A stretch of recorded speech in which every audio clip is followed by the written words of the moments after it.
Between client meetings, managing your business, and everyday tasks, who has time to worry about website hosting? With Kinsta's managed WordPress hosting, you don't have to. They handle the technical stuff, delivering lightning-fast load times, enterprise-grade security, and 24/7 365 human-only support. Simply switching to Kinsta could make your site up to 200% faster. Kinsta's custom dashboard makes managing sites easy, with powerful features designed to save you time and effort. Plus, their free expert-led migrations ensure a smooth transition. Ready to see why Kinsta is trusted by thousands of businesses? Get your first month free at kinsta.com. That's KINSTA.com. Kinsta. Simply better hosting. All you homeowners have unique needs. Some feel the need to leave up holiday decorations year-round. Others have the need to use their garage as practice space for their new metal band. And because each homeowner has unique needs, Geico helps you get the right coverage for your home and what's in it. That way, you get exactly what's right for you, even if your needs are unique. Get more with Geico. Coming up on episode 244 of Wheel Bearings, it's just Nicole and Sam with the Mazda CX-9, the Infiniti QX55, Toyota 4Runner, the Lincoln Star Concept, the new BMW 7 Series, the Jeep Grand Wagoneer 4xe, the Lexus RZ450, and the Subaru Solterra. All that and more coming up next. Did you know you can support Wheel Bearings directly? Head to patreon.com/wheelbearingsmedia and you can become a patron today. Your contributions will help fund the platforms and tools we use to bring the podcast to you. And exclusives and improvements are already on the way thanks to your generosity. So if you want to be part of an automotive podcast like no other, head to patreon.com/wheelbearingsmedia.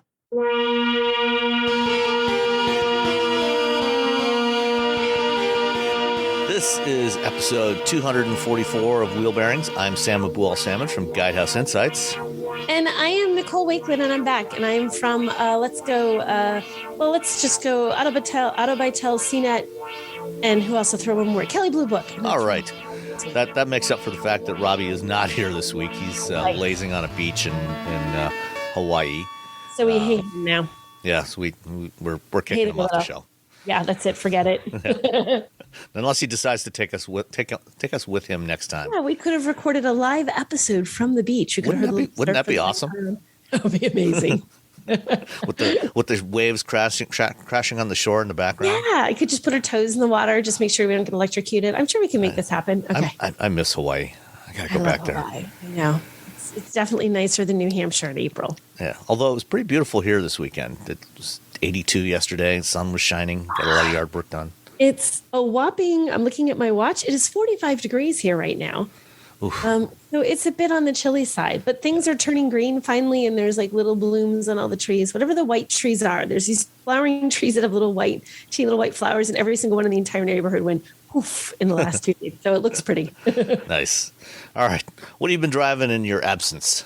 In my absence, I've had two vehicles. The vehicle I had first, I'll talk about first. I had the 2022 Toyota 4Runner, which I really want to love because it looks cool and it's like burly and it's an SUV and you can do stuff and you can go off-roading and you can run through snowbanks and you can load it full of stuff. And hey, if they put a roof rack on top, which I will talk about, you can put stuff on your roof. It's sort of like a rough and rugged SUV. There's nothing refined. I mean, really, there is nothing refined about this. It is $45,000 as mine was equipped. I think the extras were probably about $4,000 on there. So it was probably about 41,000, I think, before you added the little bits and pieces. 370 horsepower V6, 278 pound-feet of torque. It can get out of its own way. It has, it's fine to drive. It has plenty of power. What is not fine is the comfort and the road noise. Honest to God, that thing is loud. And they had a roof rack, and I didn't see it. Like, I literally looked like, is this listed somewhere on my Monroney? Like, what is this roof rack? It's got to be a part of some package that is, officially a Toyota thing, but I don't see that specifically listed, but it came with it. So it's got to be Toyota's. It created an ungodly amount of wind noise when you got to about 45, 50 miles an hour. So as soon as you hit the highway, the resonance in the car and the wind noise, it was terrible. And like everybody noticed it. My husband noticed it. My daughter noticed it. I took my brother-in-law and his wife out to dinner. They're like, wow, this car is really loud. Like, it was noticeable. So, refined, it is not. Now, it would have been better without the roof rack. I mean, that was really 95% of the problem, but still, you can still hear the tires. You can hear the road. Like, it is not it's not quiet. It's like bouncy, jouncy. And I'm thinking of Tigger, bouncy, bouncy, bouncy. Fun, but without the fun. I want to like the 4Runner because I feel like people are like, yeah, 4Runner. And I'm like, oh, can we update this a little bit? Just a little skosh of an update. Yeah. A little bit of suspension refinement, little suspension tuning. Tiny little bit of this. So my big test case for all the vehicles is the Sullivan Tunnel? It's a tunnel as you're coming out of Boston's airport. You're coming out of Logan Airport. You have to go through this tunnel. Really long tunnel, really horrific road surface. There's parts where the left lane and the right lane aren't the same level. There's parts where the pavement has like giant chunks missing out of it. There are seams in the pavement. Sounds like a typical Michigan road. Yeah, exactly. It's been paved like at 50 different times. So there's 50 different types of pavement. So if a car doesn't have a good suspension system, this is the test case. And going through that, it was one of those, it was so rough and so bouncy that I actually felt myself easing up on the gas because I'm like, this is actually going to toss me too far left and right as I'm driving. Like you lose a little, your control isn't good enough. And you're in this narrow little tunnel with other cars next to you and you get that, you always have more room in a tunnel than you think you do, but you really don't feel like it when you're driving this and the road is crummy. Like you could feel that. It is not refined. And I guess if you're going to just take it from your driveway to the dirt, who the heck cares? But if you're going to drive it on the road, not my favorite, Sam, not my favorite. Well, I was just, as you were talking, I pulled it up on the Toyota website, the build and price site. It looks like that roof rack is actually standard across the board. Is it really? Even on the base SR5 model. Oh, people take that off. Oh my gosh, it's terrible. Is that really standard? I assume. Yeah, I mean, I'm looking at the base model. Had to put it together. Oh, $37,000. It's got the roof rack on it. Now there are. Which trim do you have? I have. Wait, double checking here. I have. Sorry, Monroney. Wait a minute. Here we go. It was. It says like Toyota 4Runner. Blah blah blah. 4x4 Trail. Trail is all it says. Trail Special Edition. It must be the Trail Special Edition. It had the TRD, like the big TRD skid plate on the front skid plate, the TRD Pro exhaust, running boards, and something called Keep It Wild Savings, which I know is not a feature. It's just a discount. Keep It Wild Savings. Premium audio, that kind of thing. Yeah, both the Trail Special Edition and the TRD Pro have different roof racks on them.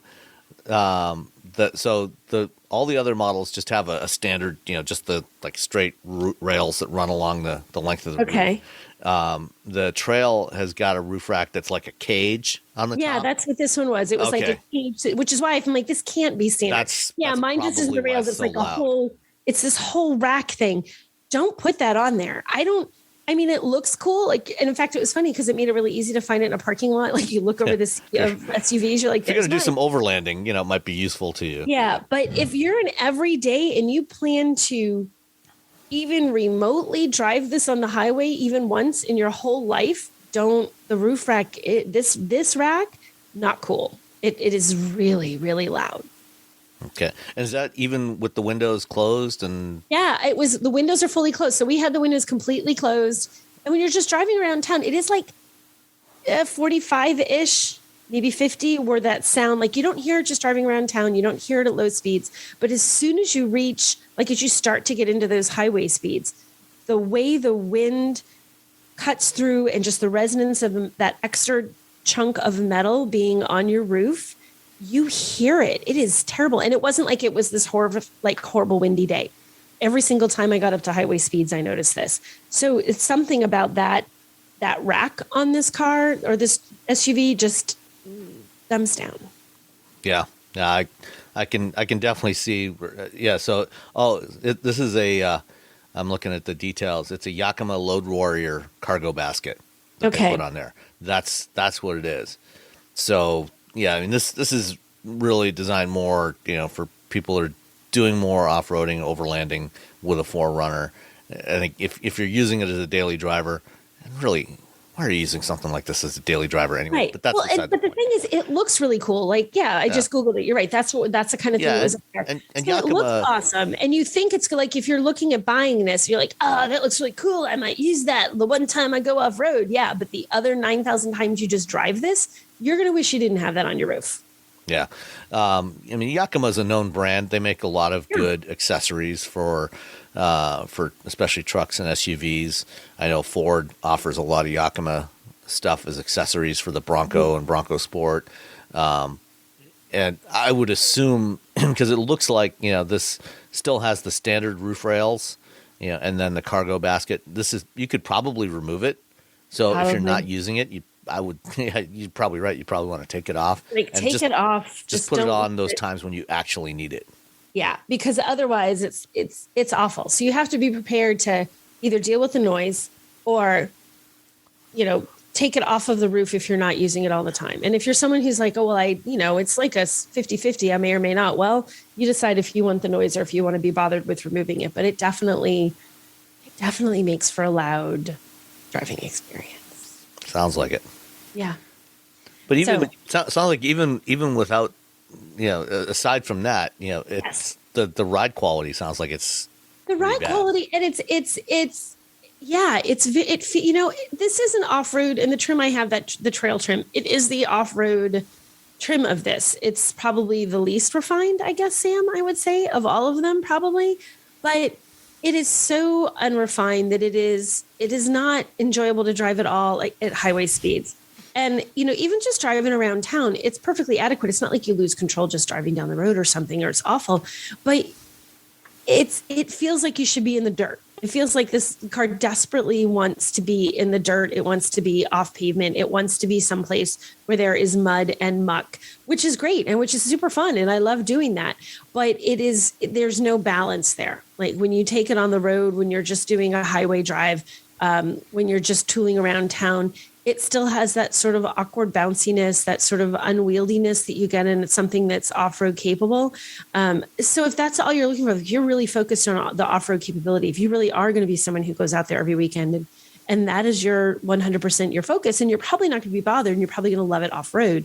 But if this is like someone who, 5 days a week, you're going to the office once every month, once every couple months, or even just on a weekend here and there, you're going to use that for off-road. You're taking a pretty hefty sacrifice for those rare times when you do go off-road. So I think it definitely leans very heavily to wanting to be in the dirt and to being not well-mannered or smooth, or, I'm picking on it for not being refined. Refined makes me think, sound like I'm talking about, I expect it to be a luxury car. I don't, but it's definitely not a long distance highway drive to get to where you're going off-road. Oi, that would not be fun. Yeah. Yeah. It sounds like there's for something like that, there's a lot better options, that have, similar or better off-road capability, but, are also a lot easier to live with on road. That's the thing. It's like it's not as if there's only one vehicle that will do this kind of thing. There's a lot that will take you off-road and take you off-road pretty well. That also, when you take them on road, you think, okay, this is totally fine to go to the office. This is totally fine for tooling around town. This is totally fine at 65 on the highway. That are still more than capable of getting you most of the places you want to go when you're off-roading. Not hardcore off-roaders, but that's a different animal altogether. But for the casual, the here and there, the sometimes the weekends, there's a lot of cars that do it better. So I think if there weren't cars that did it better, I think it would be less bothersome to me. But it's like, wow, there's options out there, people, Yeah. And how much did, what was the bottom line price on the bottom line was 45 and change. So, yeah, I mean, it's not, base prices, looking at this, base prices compared to some of the options, like especially Jeeps have, climbed up in price quite a bit in recent years. Yeah. It's a little more affordable than some of those. But that's still a lot of money for something that is going to be really uncomfortable to drive most of the time. That's it. It's, you're not getting, like, if you're paying cheap car prices, I don't even know what I consider really cheap. If I was getting some cheap little, crossover or something, and the ride was, but it let me go in the dirt, but I was going to beat it up. Okay, fine. I'm getting what I'm paying for. But like for $45,000, you want the car to you want to be able to live with it, you know? And I feel like it's pushing it. It just needs an update. It feels desperately like it needs. Yeah. Well, this current generation of the 4Runner came out in 2009.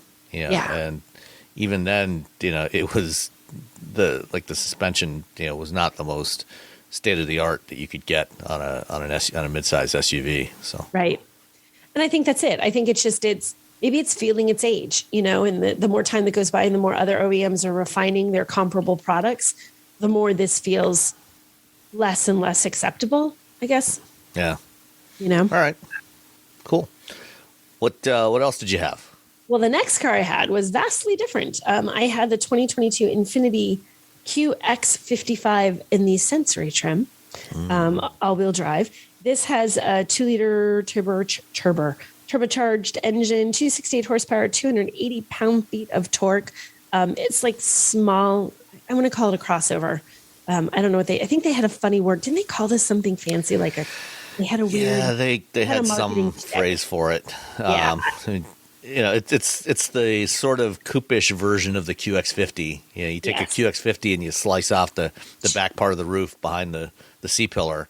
And now you have a QX55. And now you have a QX55. It does have the neatest I love little design things that are completely unnecessary but fun. So when you open the tailgate, you know how normally in tailgates you have to put your hand under somewhere. There's a little pad that you push or something. This one, it's like in the Infiniti logo. There's a little button that you push and it pops open. Oh, is that where it is? I could not find it when I drove one a few months back. It's a little it's like a triangular piece. It's like, it literally is a button that just, for your finger to press. It's not even like all your hand goes there. A little button in there. A Hyundai did that first a few years back on the Sonata. Did they? Yeah, within the Hyundai logo on the trunk of the Sonata. Yeah. They did that, and it was not at all a visible switch. Basically, the one segment of the Hyundai logo, I think it was the lower segment, was like a soft touch. You press it, and the switch was behind it, and you press that, and the trunk would pop open. Yeah, so this is a similar kind of dealio. They sort of tucked it in there, so it's kind of neat. I thought it was kind of fun. I like this. I mean, it's an Infiniti, so this is a luxury car. This is luxury pricing. The one I had as equipped, it was $60,495. So it's not inexpensive. And I want to say the base on this one was $57,000. So they put, maybe $3,000 worth of extra goodies. There was a lighting package on there. I got fancy paint. There was a cargo package on there, and there's a hitch. They actually called it a lifestyle hitch. I just caught that lifestyle hitch. Does that mean that it's really meant more for like hitch mounted bike racks than for actually towing a trailer? I'm feeling like probably because you know what, I don't have the tow rating at my fingertips, but I can't imagine that this has. This is not going to be what you're going to tow your horse trailer with. No. Definitely, absolutely not towing any horse trailers. Lifestyle stuff. But I like this. It's weird because I feel like some people are not keen on Infiniti. They, that it hasn't. Some things haven't kept up. Excuse me, guys. Some things haven't kept up, but I actually like Infiniti products, and I like this one. I think it's a good vehicle. I think it's a little high on the price side, but the interior is beautiful. And a lot of what a lot of a luxury car is that makes it feel luxury is how it looks and how it feels. The passenger comfort level. That are you creating that experience inside the car? And it does. And like this one has, they're like a darkish red. They're not really burgundy, but it has like red leather seats, and they're very, they're sort of bolstered and they really hold you in. It looks attractive. It's very, very quiet. Even on the highway, it's extremely quiet. The ride is extremely smooth. Passed the test coming from Logan Airport, like to go from the 4Runner to this, like within the course of a few through the days. tunnel. Through the tunnel, I was like, I don't have to ease up on the gas at all. I'm just going. Very, very composed, and not only do you not feel those road imperfections, you don't hear them because they're two different things. Sometimes the ride is smooth, but you sort of feel like you hear that rattle. You can almost hear that your tires are bouncing. You can hear that parts of the car that maybe isn't the passenger compartment, but there's bouncing. You don't hear or feel anything, which I think is a good mark for a luxury car. You shouldn't hear or feel that stuff. That's what you're paying for, to feel like you're riding in a beautiful little luxury vehicle. It has a good range of, driver assistance features. They have Pro Pilot Assist, which is the sort of intelligent cruise control / lane keep / drives for you, but not quite situation that Infiniti has. Overall, I like this. And it's a nice car to drive. It's a good size if you're looking for something compact. If you really need cargo room, it's way too small. It doesn't have a huge cargo area. It's that cargo light kind of car. You're not packing for your family of 4 for an entire weekend, going camping or something. But if you need to throw all your luggage in there to get to the airport, you can do that. If you need to throw stuff in for a project at home, you can do that. A day's shopping or venturing or the kids' stuff that you're throwing in the back of the car, you can do that. So it's this nice, I think it's a nice little crossover. And you don't see a ton of them. It was all new was it all new for 22 or is it all new for 21? It was not 21. Is it 21? It was launched in the fall of 2020. And I know it was like right in the middle of pandemic crazy. Yeah. We were sending them out. So I think it came out as a 21, like a mid or late 21 model. Okay. So it's relatively, it is updated. It's not like you're looking at something that hasn't been refreshed in 5 years, or in the case of other cars, we figure out 12 on the poor 4Runner. But so I like the Infiniti, but I am overall, I like Infiniti vehicles. So it's no surprise to me really that I like this. It isn't a super aggressive powertrain. It isn't super over the top in its luxury, but it's a nice balance. It's well mannered. It delivers some luxury. It has nice audio. It has nice seats. It has a nice ride. It looks kind of sleek with that little coupe chopped off the back kind of look. Mm-hmm. So it sort of checks a lot of boxes. It's not excelling at one, but it does all these things quite nicely and quite well. So for $60,000, the pricing is a little on the high side. You can probably get other comparable-ish things, but it comes down almost to a matter of style. Like when you're buying luxury cars, do you like how it looks and feels, and does it make you feel right behind the wheel? Does it fit your personal feelings about what a luxury car should be? If it does, this is a great choice. If it doesn't, go to the next guy. But I think this is a solid choice. Yeah. So in the owner's manual for the QX55, the section that starts off with towing a trailer has one line: do not tow a trailer with your vehicle. So it is just for bikes. It literally says lifestyle hitch. So I'm like, what the heck? The lifestyle receiver cannot be used for towing a trailer. Only use the lifestyle receiver for receiver-mounted accessories that meet the below requirements. Maximum allowable load, 300 pounds, including the weight of the installed accessory carrier. God, I think you like the bike rack. Some bike racks can, I feel like you barely put a bike on there. So you could probably put a bike, a bike rack. One of those bike racks that holds like 2 or 3 bikes on a little fold-out arm thing. You could probably do. If you could see me, I'm trying to demonstrate like Sam has no idea what I'm talking about.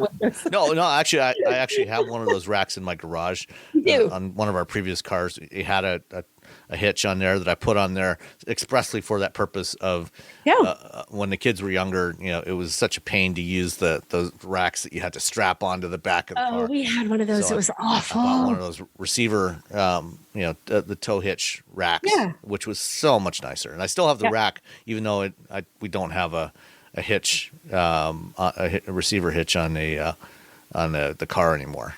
We still have a rack from our old Jeep that we have, but it's this cool thing. It's like a rack that folds down and lets you put stuff in it, and then it folds up flat. Yeah. So it was really cool. But we got that. We used to, we'd load that thing full of stuff. Those little racks are great. If you don't actually want to tow a trailer, there's a million little racks for bikes and sort of random accessories you can stick on the back of a vehicle. They're awesome. Or, if you have mobility issues and you use one of those scooters or a wheelchair, things like that, you can get things that'll go on the back there. You can and put that on there, or, load some coolers or, extra cargo. And in fact, if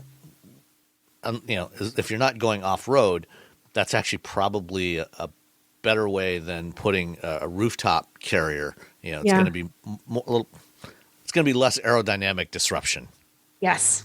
Putting it on. Yeah. The back. It's funny you say that, because we had this, our little rack in the back, we had this, of course it's low, it's coming out from, the hitch but we had a thing we put on there that was maybe 2 or 3 feet tall, and it was this bulky, mess of stuff that we'd put there. And the only thing we ever had to watch out for was there was a little note Russ would stick on the dashboard to remember that you're longer than you think you are right now. The next couple feet behind you.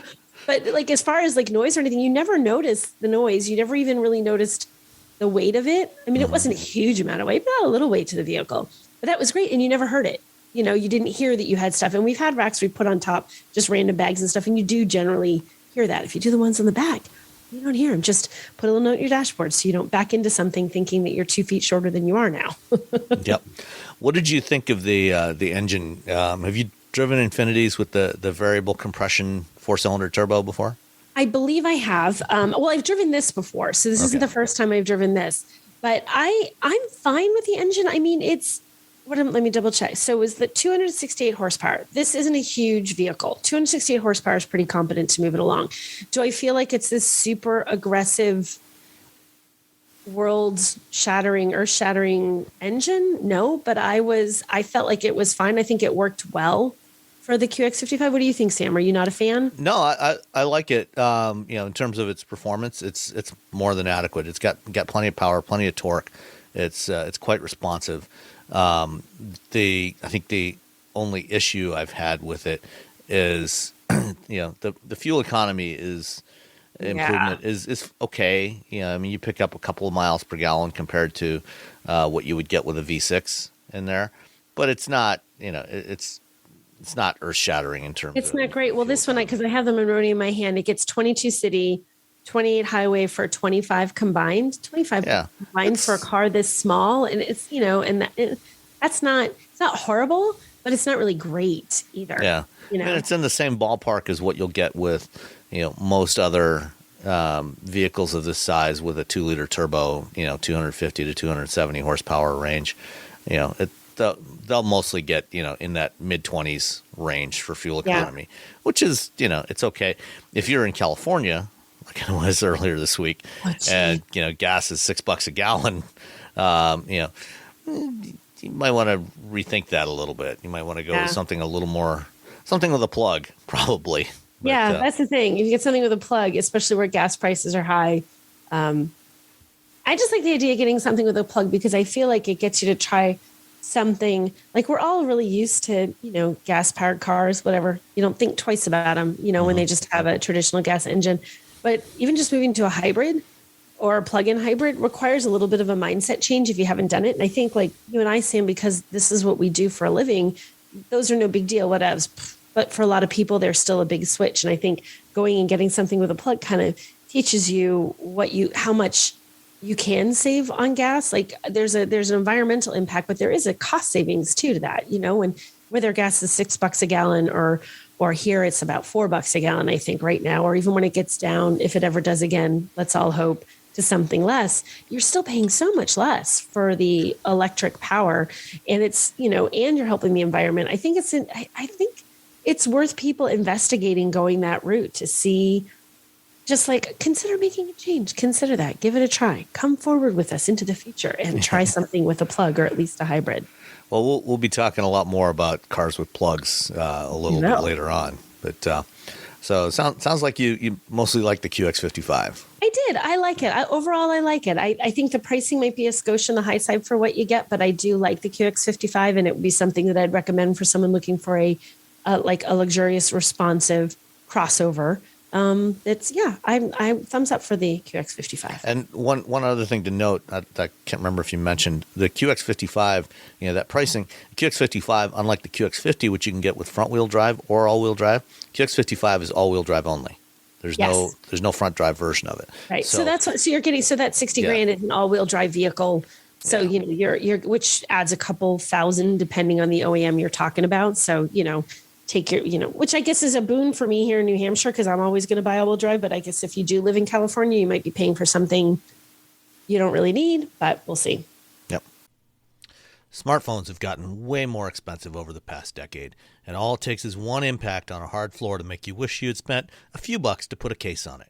Going online without ExpressVPN is like not having a case for your phone, and it only costs a few dollars a month. Nicole, Robbie, and I travel a lot for our work, and we spend a lot of time in hotels, coffee shops, airplanes, and of course, the Delta Sky Club. Connecting to the Wi-Fi in any public places with shared Wi-Fi puts your data at risk because bad actors could be intercepting what you send and using it to steal from you. It only takes some cheap hardware to intercept Wi-Fi data, and even a smart preteen can do it. Hackers can make up to $1,000 per victim selling personal information on the dark web. ExpressVPN stops the bad guys by creating a secure, encrypted tunnel between your device and the internet. ExpressVPN uses state-of-the-art encryption that would take a supercomputer up to 1 billion years to crack. I have ExpressVPN on all my devices, including a MacBook Pro, Windows laptops and desktops, and Android and iOS phones and laptops, or tablets. When I want to be secure, I just launch the app, click once to connect, and my data is secure. As I said, I travel a lot for my work, and I have to connect to countless public Wi-Fi networks in many countries. I have ExpressVPN on all my connected devices so that whoever else is on the same network can't see any of my data. That's important because I often have to check banks, credit card accounts, and transmit client data that might be sensitive, as well as filing articles on news that might be under embargo. ExpressVPN protects all of it, and I've been paying for my own account for years. Secure your online data today by visiting expressvpn.com/wheelbearings. That's expressvpn.com/wheelbearings, and you can get an extra 4 months for free. expressvpn.com/wheelbearings. One of the hardest parts of getting older is feeling like something's off in your body, but not knowing exactly what. It's not just aging, it's often your hormones too. When they fall out of balance, everything feels off. But here's the good news.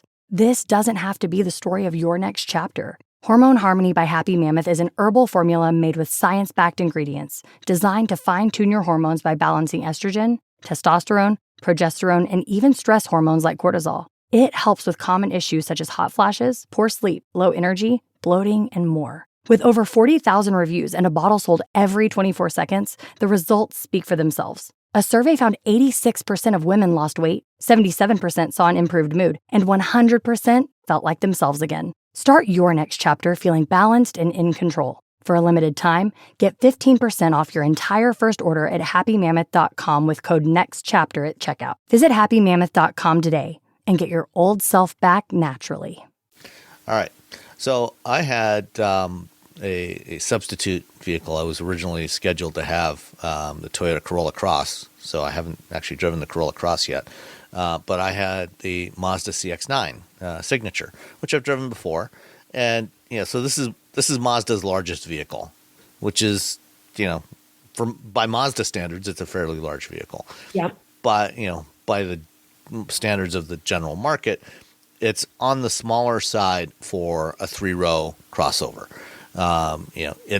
It's a little bit smaller than something like the Hyundai Palisade, Kia Telluride, even Toyota Highlander class, which means that it's the back seat is a little bit smaller than what you'll find in a lot of the competitors.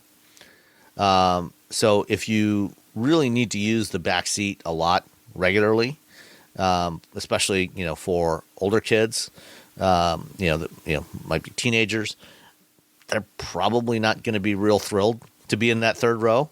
But other than that, I really, I generally really like this thing.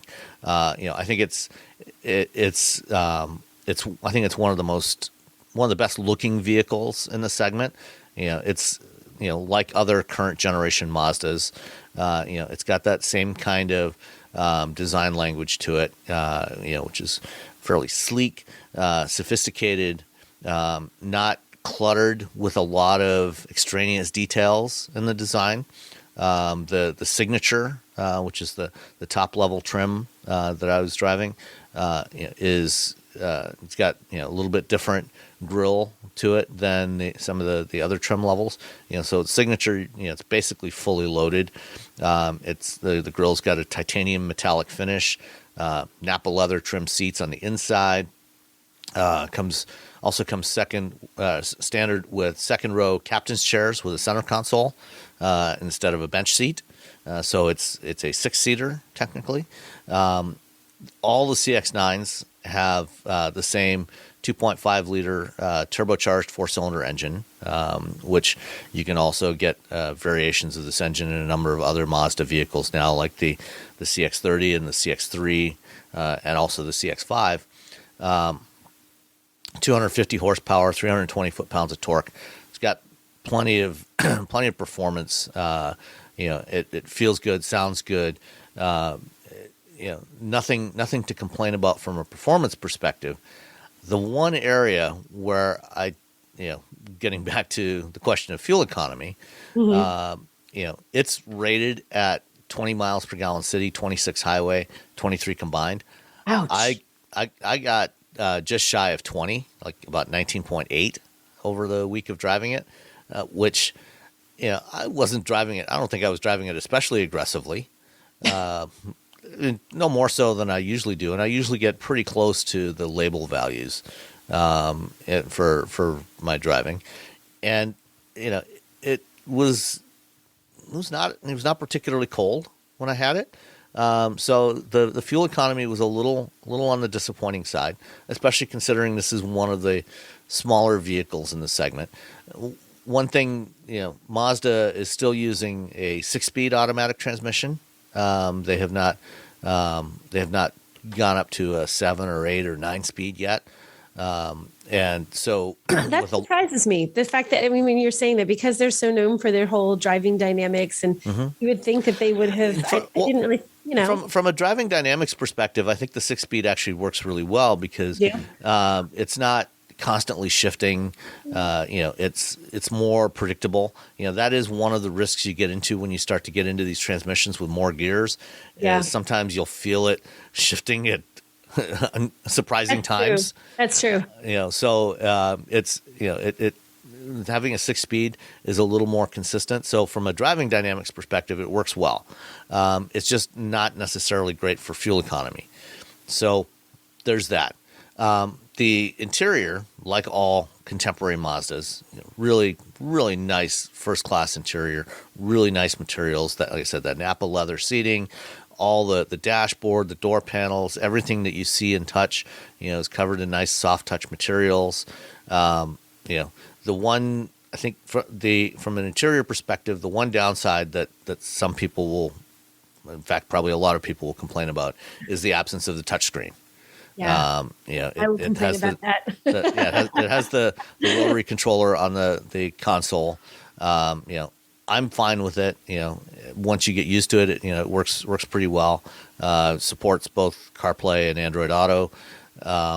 But some people prefer touchscreen, and that's fine. Then a Mazda is probably not going to be for you if that's your choice. So the CX-9 starts for the Sport, which is the base model, at $35,630 for front-wheel drive.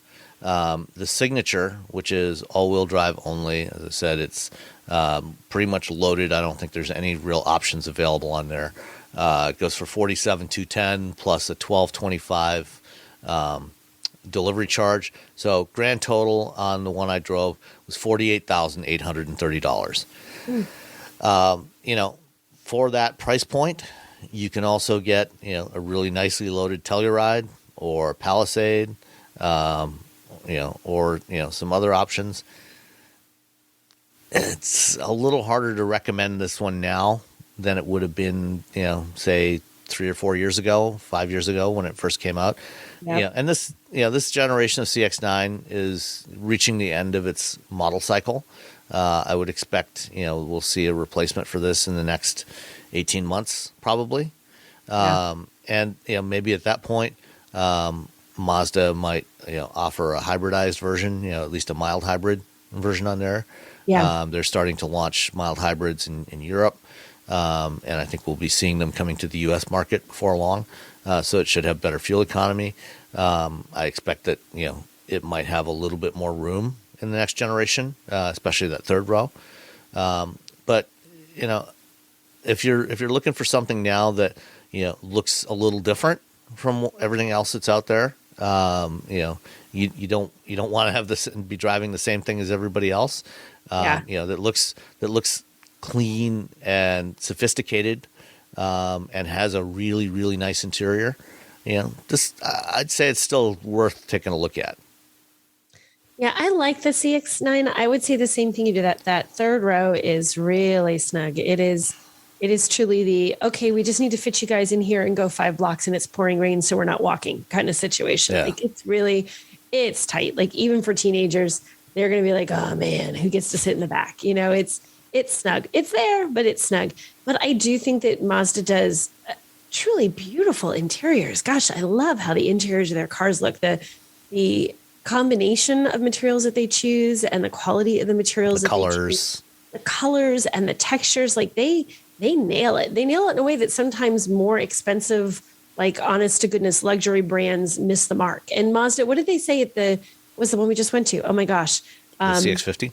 CX-50. Thank you. I lost which car it was. The CX-50, when they were talking about how they were trying to push towards, sort to a more upscale brand. They weren't really calling themselves a luxury brand, but they're trying to push that way. And I thought, God, you guys are already there. Like the interiors have been for years. But even the styling on the outside. And honestly, if you want a red car, pick one from the Mazda lineup. Oh, absolutely. The most beautiful. What it used to be. Soul Crystal Red. Soul Crystal Red. Oh my gosh. It is the most beautiful red car.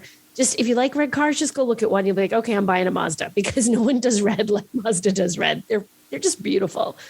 So I like it, but I do think, the fuel economy, that's kind of an issue. But like you said, it's just about due to have some significant updates to it. And I feel like they will likely take care of some of those issues when the next update comes the next year, year to 2 years. Hoping that they do, because I still think this is a great car. I just think, as things like the Telluride have come out, which is just phenomenal, you've got competition that didn't exist when they released this. So now you got to up your game a little bit to meet up with that competition. But still a great vehicle. I don't think you're making a bad choice going with this by any means. I like the CX-9. And I think one of the few extra cost options on the CX-9 Signature is that Soul Crystal Red paint, which is an extra $600. It's so if worth you're going to buy one of these, spring for the $600. Oh, you're spending nearly $50,000 anyway. Another $600 isn't going to kill you. It is just so get that red. Pretty. It is just beautiful. It's just a beautiful car. I don't know what they do. I don't know what magic fairies Mazda has working in its paint department, but like they sprinkle magic on every red car. It's like, wait, poof, now it may go out the door. They're just beautiful. They should just cancel all the other colors and just ship just like Ferraris always used to be, their shade of red. Yes. Just make all Mazdas. If you want a Mazda, we're just doing red now. We've gotten rid of all the other colors. It's like, what was the Ford thing? You can have any color you want as long as it's black. You can have any color you want as long as it's our red. That's not a bad deal. Yeah, you could do a lot worse. All right. Let's see. Where's my list? Okay. What shall we start with? Let's do Lincoln. Okay, let's start with Lincoln. So I went to L.A. for a day. I was I think I was on the ground in L.A. for about 19 hours or so, 18, 19 hours. Ouch, that's hard. Yeah, it wasn't too bad because it wasn't long enough for my body to adjust to the 3-hour time difference. So only your brain know what you had done to yourself. Catching a ride to the airport at 5 a.m. It was 8 a.m. here in Detroit already anyway, so I would have already been at work. So it was no big deal. Aside from having to sit in an airline seat for 4 hours. Yes. But Lincoln unveiled the Star concept. Lincoln and frankly most automakers don't do very many real concepts anymore. Most of what we see as concepts now are very lightly adjusted views of the production model. Yeah. This one is actually, I think, not that far off from what we're going to see in production in 2 years. You think it's going to be close? Some of this design? Yeah, I think it's going to be very much like this. So the Star concept is, sort of an aviator-sized crossover, but a little bit lower. It's not as tall as an aviator. I was surprised at how relatively low the roofline seemed to be. And this is the design direction. This is an indicator of the design direction that Lincoln is going for all its EVs. We've talked in the past about the challenge for designers as you go electric. You no longer have the need for the traditional grill.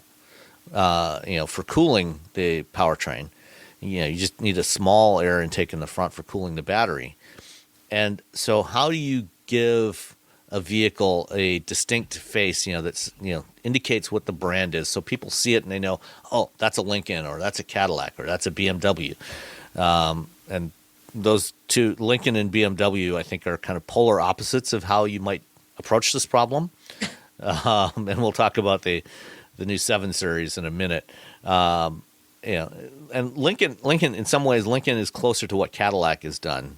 But I think they've gone even further than Cadillac, especially in the front end look, taking advantage of the fact that it's an EV.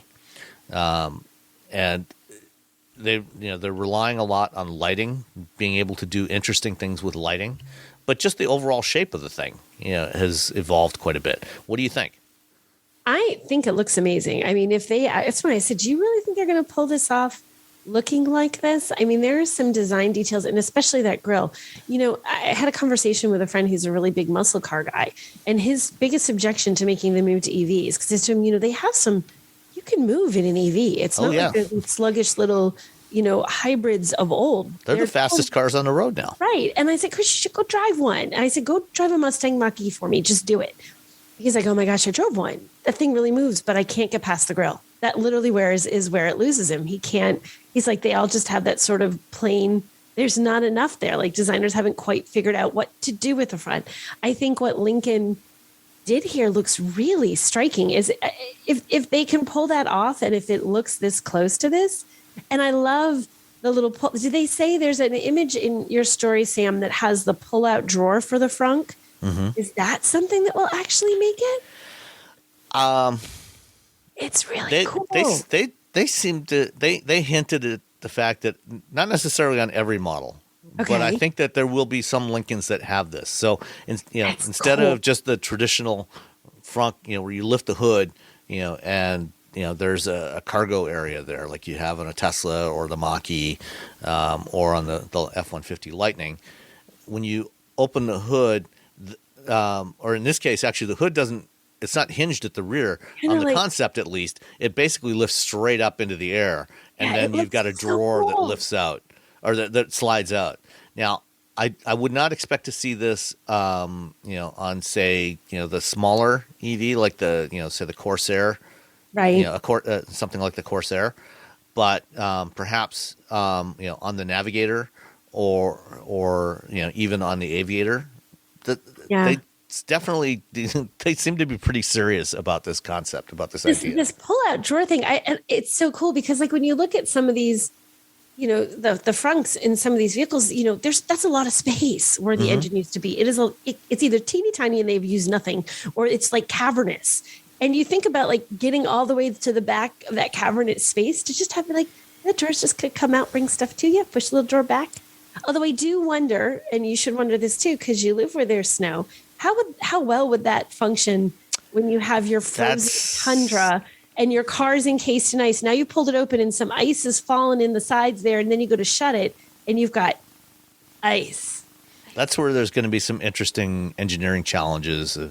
You could obviously take the Tesla approach and just not care. And, when you open the trunk of a Model 3 and it's raining, it all just pours down into the trunk.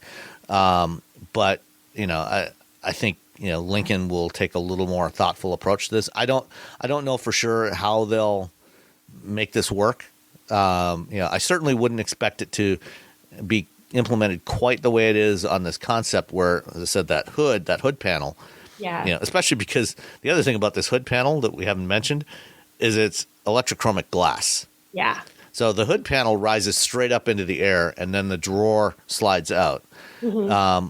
But that electrochromic glass, if for some reason you wanted to show off to the world what you're storing in your front trunk, you can dim that, and it's completely visible in there. Yeah. And then if you want whatever's in there to be private, you can just press the button and it turns black, just like on the windows on a Boeing 787.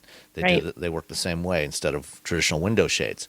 I don't expect to see that in production, that part of it.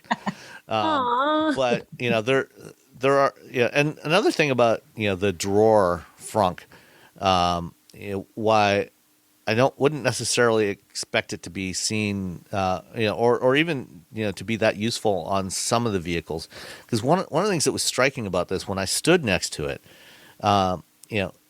especially after having seen the BMW i7 the week before, the hood line really drops down at the front. I mean, they have really taken advantage of the fact that they're using a dedicated EV chassis. Yeah. And so, it's not something that has been modified from an internal combustion power, platform. Right. So they don't have that traditional structure that they need there to hold the radiator and everything. So it really slopes down quite dramatically in the front. And, the front fender line, is not that tall. So even if it didn't have the drawer and you just had a traditional hood, rear hinged hood, it's not a big reach to get inside to get stuff out of that frunk. For something larger, like if you were to do something like Navigator size, for example, where it is going to be a taller vehicle, Right. then that's, it's a different story there. That's where I think it might be, something that we only see in a vehicle of that type rather than in the smaller vehicles, because there's just not as much benefit to it. And obviously something like that is going to add weight. Obviously adds a lot of complexity to it. A lot of complexity. Yeah. But it's a cool idea. And, for a concept, that's why you do concepts, is to throw some of these ideas out there and see how people react to it. But what was the overall reception of the people that were there? Did people Everybody seem to loved be it. excited? Everyone loved it. Yeah. they all thought it was great.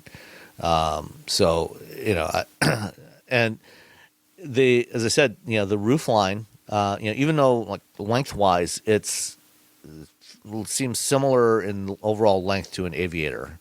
The roof line is lower. It's not as tall as an Aviator.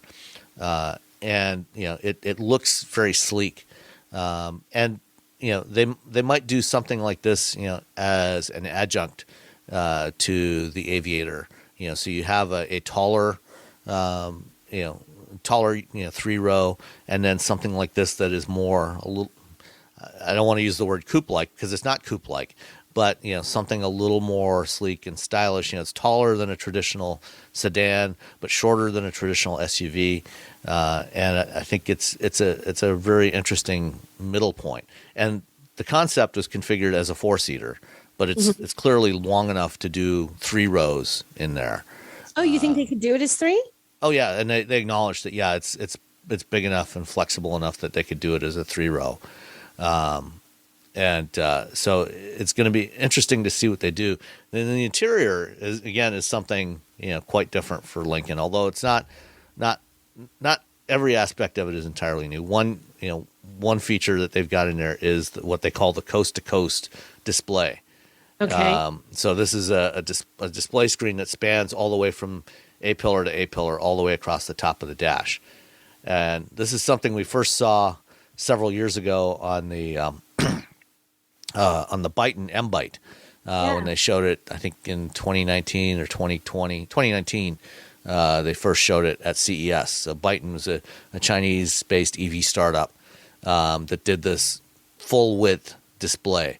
And it's mounted further forward, and it's an interesting concept because you're pushing it further away, at the base of the windshield, so it's a little closer to your line of sight when you're driving. And when I had actually, before M-Byte ran into their before Byton ran into their financial difficulties, they had an office in Silicon Valley, and I visited there a couple of years ago. And actually went for a ride in one of the prototypes and spent some time with their head of user experience design in the Buck in the lab, trying this out. And one of the things that they talked about is when they studied the way people use like navigation systems, for example, they people are often zooming in and out to get context of where they are on their overall route. But then they want to zoom in and get the detail. And, if you give them a larger screen like this, then you can see the entire route, but still have it large enough to have, the detail, right where you are, what's your next turn, that sort of thing. And so they felt like there was less distraction to this approach. And then of course you can also have a display, for the passenger side as well. And on the Byton, what they did was they actually had the controls on the steering wheel. They actually had a small touch screen on the steering wheel hub that is what the driver interacted with, because it's too far away from you to reach to touch it directly. So you've got a remote touchscreen, which is an interesting approach. Ford's not doing, or Lincoln's not doing quite that, but on the Zephyr sedan that they just launched in China, it's a China-only model. They actually have a large screen like this on the Zephyr. So do you think the screen will make it pretty close to what we're seeing in this image? Yeah. You do. What did it look like in person seeing it? So thumbs up, thumbs down on your just like brief impression of the reveal. Right now, there are two versions of the concept. There's one that's got a full interior, and there's one that does not have a full interior. The one with the full interior is still stuck in China. It was supposed to be shipped back here for this event. That whole supply chain shipping issue situation. Well, it wasn't even that. It was more the COVID lockdowns. It's in Shanghai. Oh, so it's stuck in Shanghai, and so they couldn't get it back here in time. But they did have an interior buck that we got to sit in.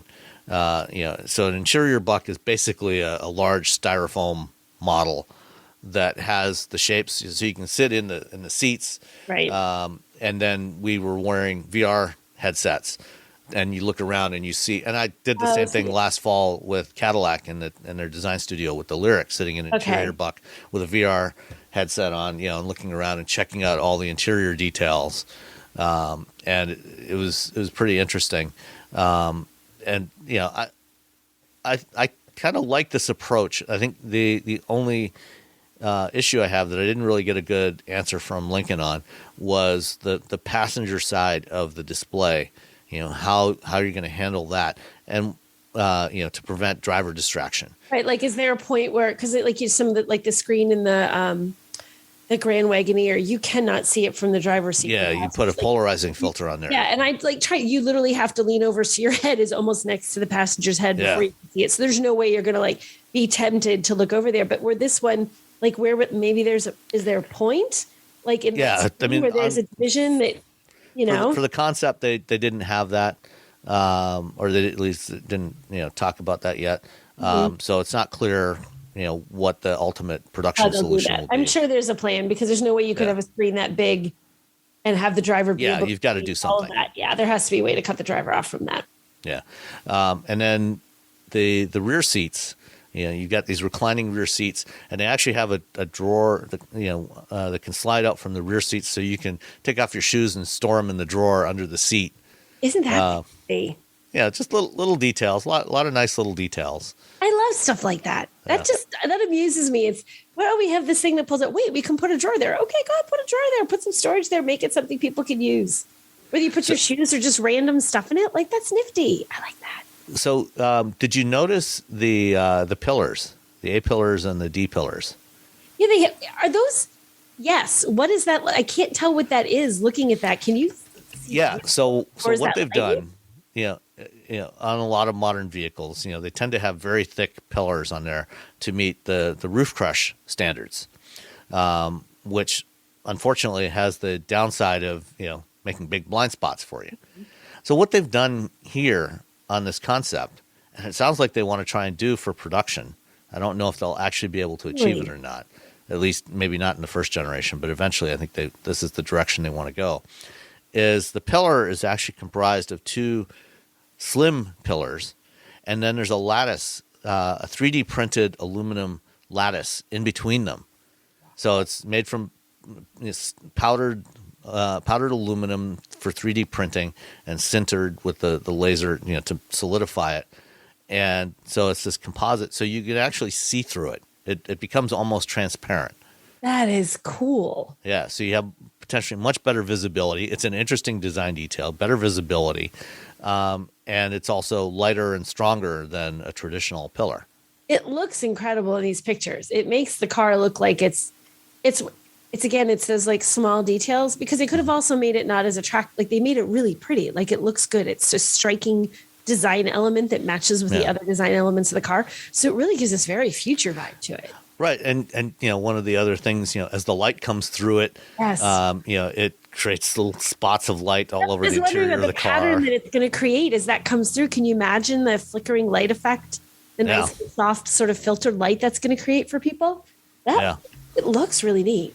And they also have what they're calling rejuvenation modes. We've talked frequently about the sounds of nature in Hyundai and Kia vehicles. The fire, the crunching. Take this to a whole nother level. Okay. So rejuvenation modes, you've got this giant display in the front there. Right now they've got 3 different modes in there. One is the coastal morning mode. And so you see the splash, the waves crashing, it plays video of the waves crashing across this entire spanning display. You bring the ocean to your car if you bring can't the go ocean to your car. It's playing audio, that replicates that's synced to that video. And then there's also scents that it sprays into the cabin. So and that's what I need to know about. Did they demonstrate this? Did you get a little? They did demo it with the buck. They didn't have the fully functional car. Does it smell? Like, is it that weird? It's very subtle. It's not overpowering. You haven't stuck your nose into a handful of seaweed. No. It's very subtle. And again, we'll see if they actually do this. If they do it, it'll probably require having a cartridge that you might replace periodically. Well, there's the, and I can't remember the vehicles, but they do have the little sort of atomizer things that some of them plug in like to a spot that's in like almost in the glove box, and you can trade out your scent that moves through the cabin. I learned something interesting a couple of years back when I was talking to somebody who had been doing a story on new car smell. Okay. And it turns out that on modern cars, because they've moved away from a lot of the traditional chemicals that they use for treating leather and other materials. Apparently, if you if you look underneath the passenger seat of most modern cars, there's actually a little cartridge there that has something in there that is actually your new car smell. No, they're putting really? Yes. Because what people think it's not really new. I thought these people either love or hate new car smell. Are that many of us want our car to smell like that? Apparently. So a lot of interesting details about this. Lincoln wouldn't say exactly when they're going to be launching their first EV. Originally, the plan was they were going to launch in second half of 2023. Okay. And the Lincoln Aviator EV, for, I don't know if they're going to call it Aviator or not, but an Aviator-sized EV crossover and also an Explorer-sized one were supposed to be built in Cuautitlán, Mexico, alongside the Mach-E. But because the Mach-E has been so popular and they've decided to increase production of that there, they shifted the production plan for the Explorer and Aviator EVs to Oakville, Ontario, which currently builds the Nautilus and the Edge. Mm-hmm. And that plant's going to be retooled after Nautilus and Edge production ends there next year. And that's going to build those vehicles. So what I've heard is that 2024 is when the first one's going to launch.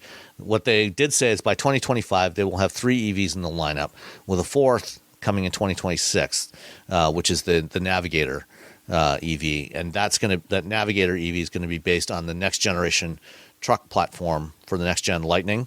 That's launching in 2025, and that's going to be built at the new assembly plant they're doing in Tennessee for those electric trucks. So by 2026, they'll have 4 EVs in the Lincoln lineup, and eventually towards the end of the decade, they expect to probably be 100% electric. Fair enough. Yeah. I like this. This is where the electric goes. I'm happy. So I did have a chance to chat with Kemal Curic, who is the global director of design for Lincoln. Got a 10-minute or so interview that I will drop in here. All right, Kemal, we're here with the Lincoln Star concept.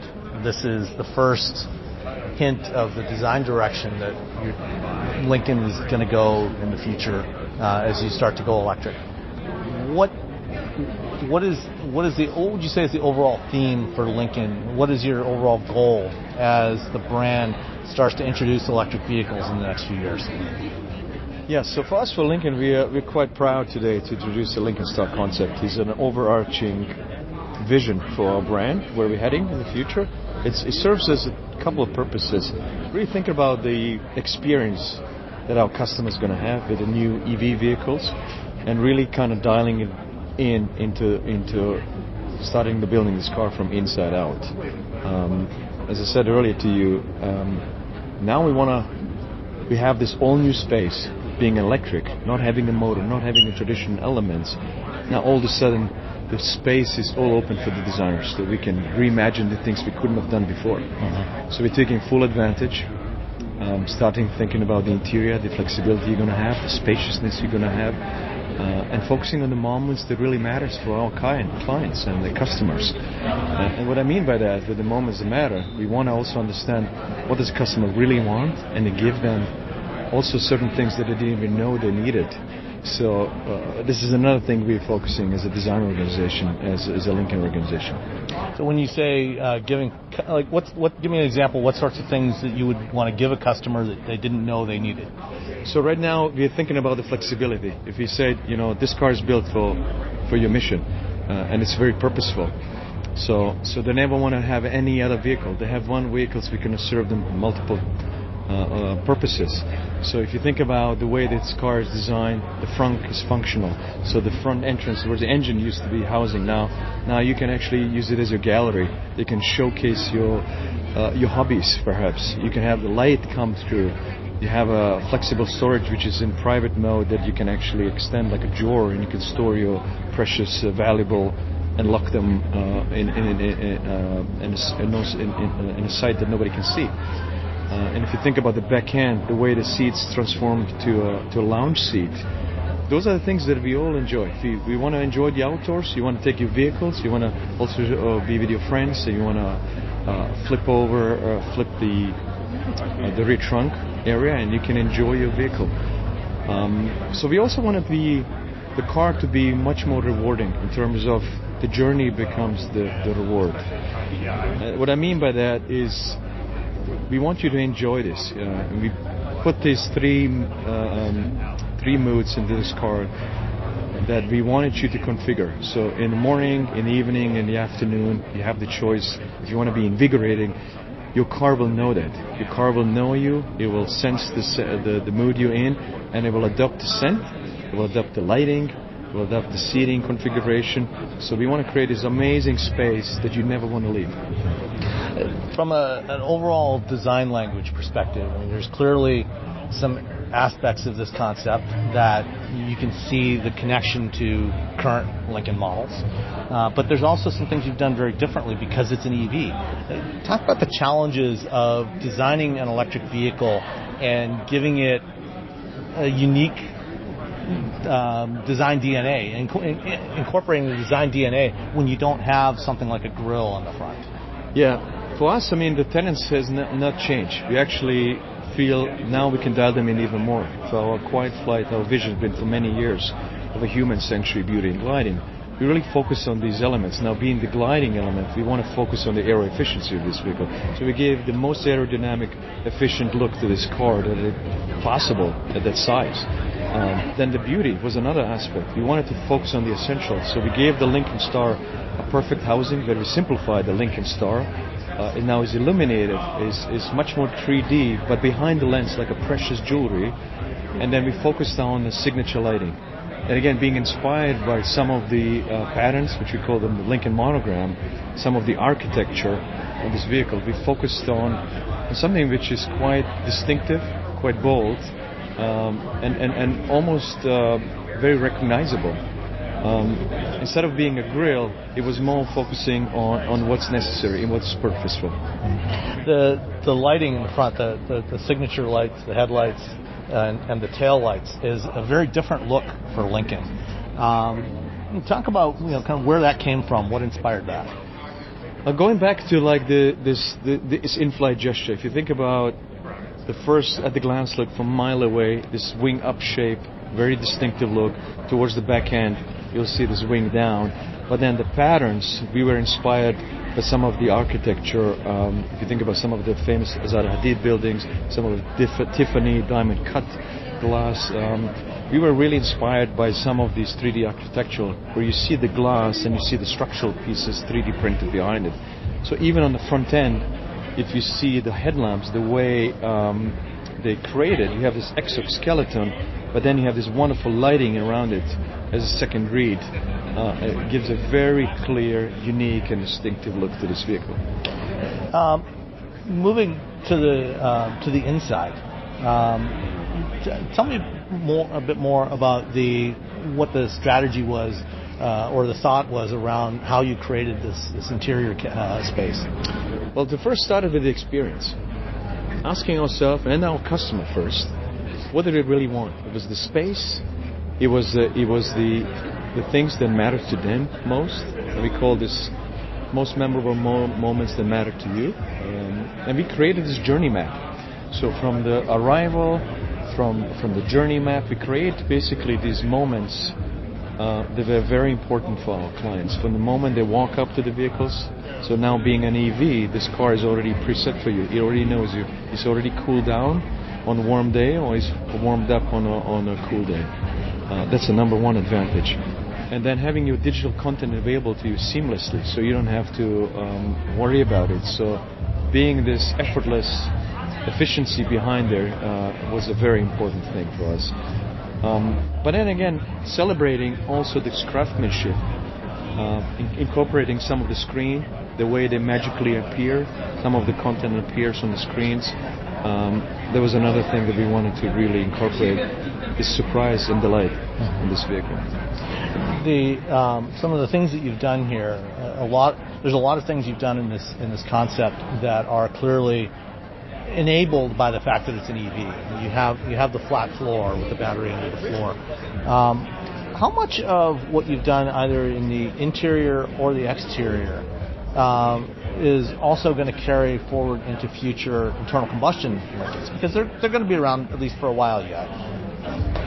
Well, some of the experience we already have, but this is again dialed in much more optimized way. This is the ideal case scenario. Now all of a sudden you have components you don't have that you used to have in a gas-powered engine. That it's a brand new world to us, a designer.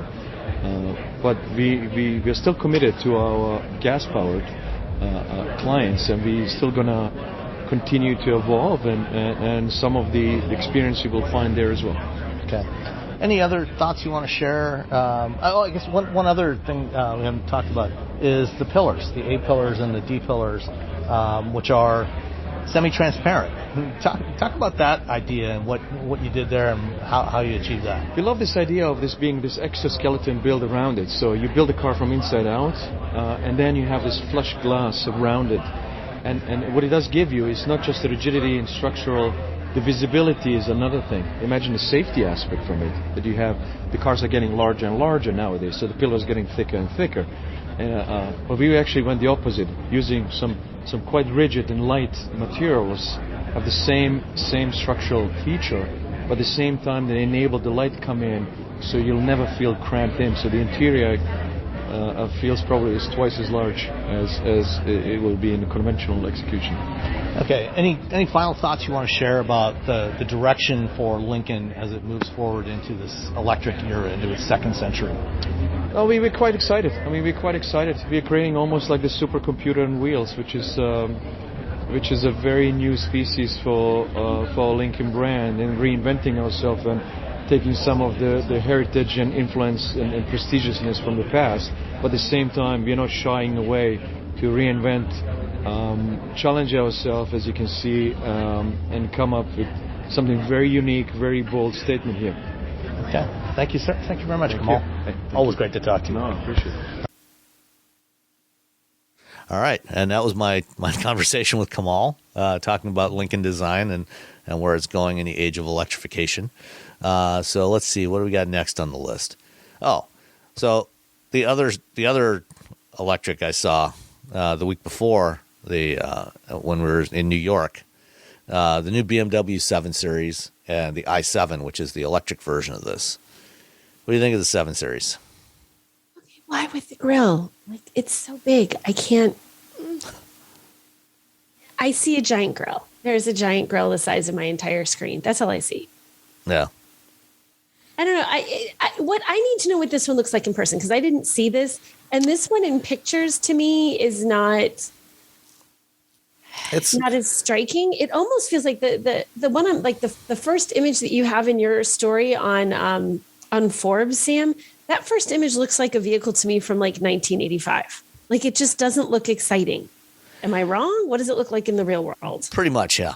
No, you're pretty much right. Yeah, I mean, the first thing we thought we had there was a backgrounder in New York before they revealed it earlier this week. Actually, on the same day.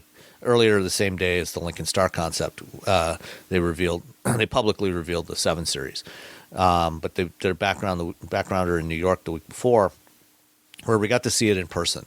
And a day or so before that, they had announced the mid-cycle refresh for the X7, which has a front end very much like this.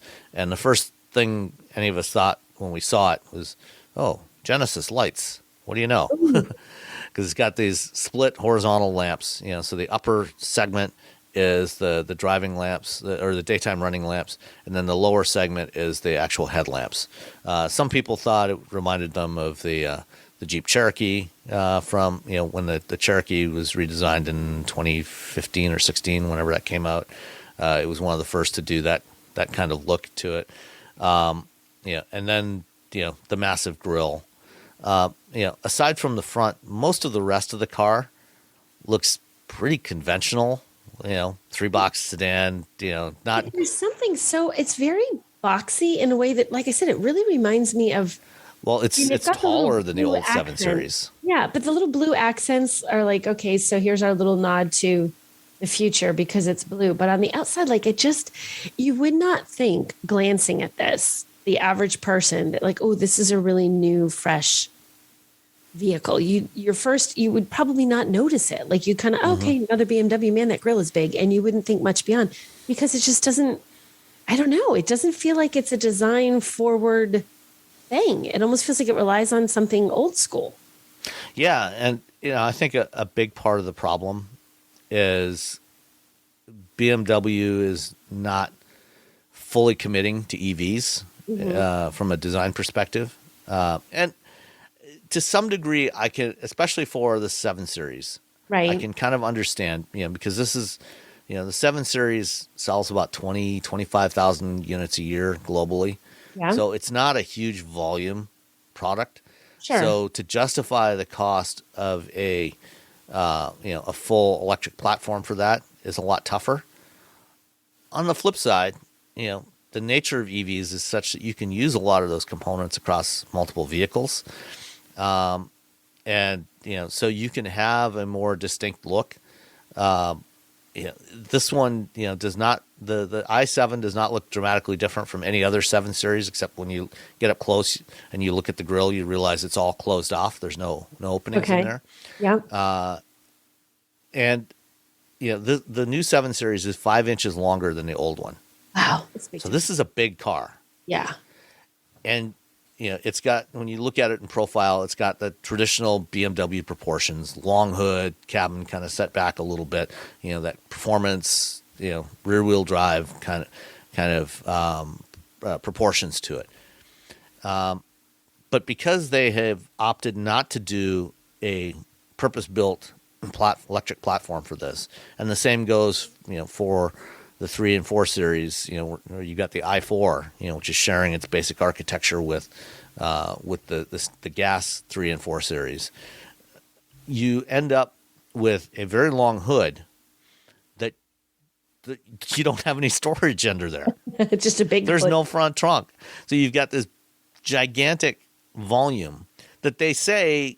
What's in there? They claim it's. I mean, there's the HVAC and cooling system and other things. World's largest HVAC and cooling system. they claim that it does actually take up most of that space. Really? which to me, Why, I look at that. It's like you look at a Mach-E, which actually has a shorter front end and still has a fairly substantial cargo area in there.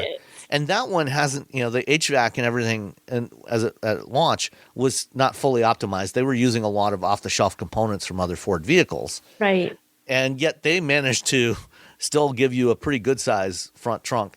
F-150 is another one, 14 cubic feet in that front trunk, gigantic. Yeah. And you look at this, it's like, come on. Yeah, You could not squeeze that stuff down a little bit and put I'm not some believing cargo this. space Like in for there. how fancy, let's just BMW has some engineers. They kind of have a reputation for that whole German engineering thing. Yeah. Engineer it, guys. Like it just, I don't know. I feel like that's sort of just, I feel like it's an excuse. I don't know why I don't get this car. Yeah.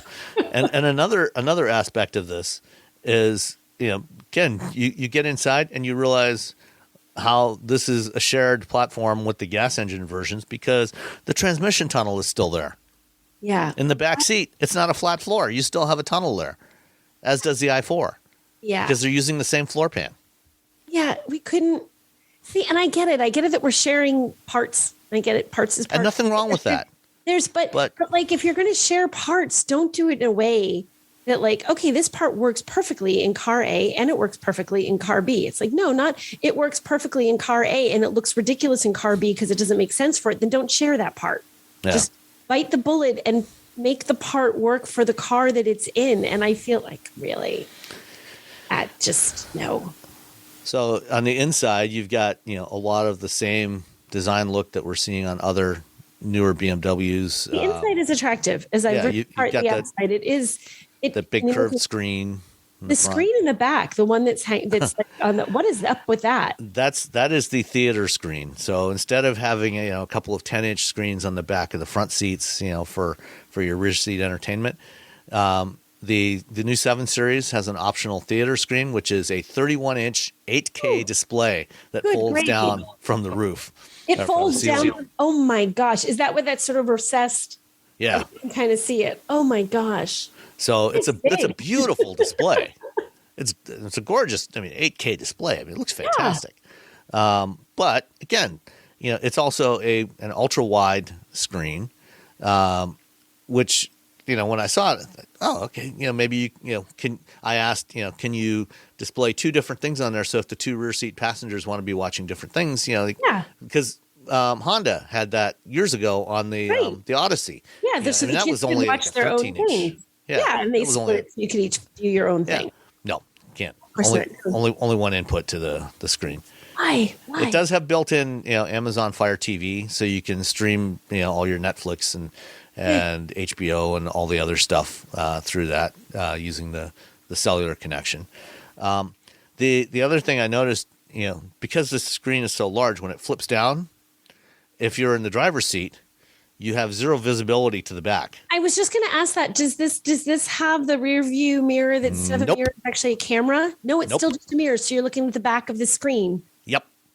Awesome. That literally was one of my questions for you. I'm like, wait, does it? Why?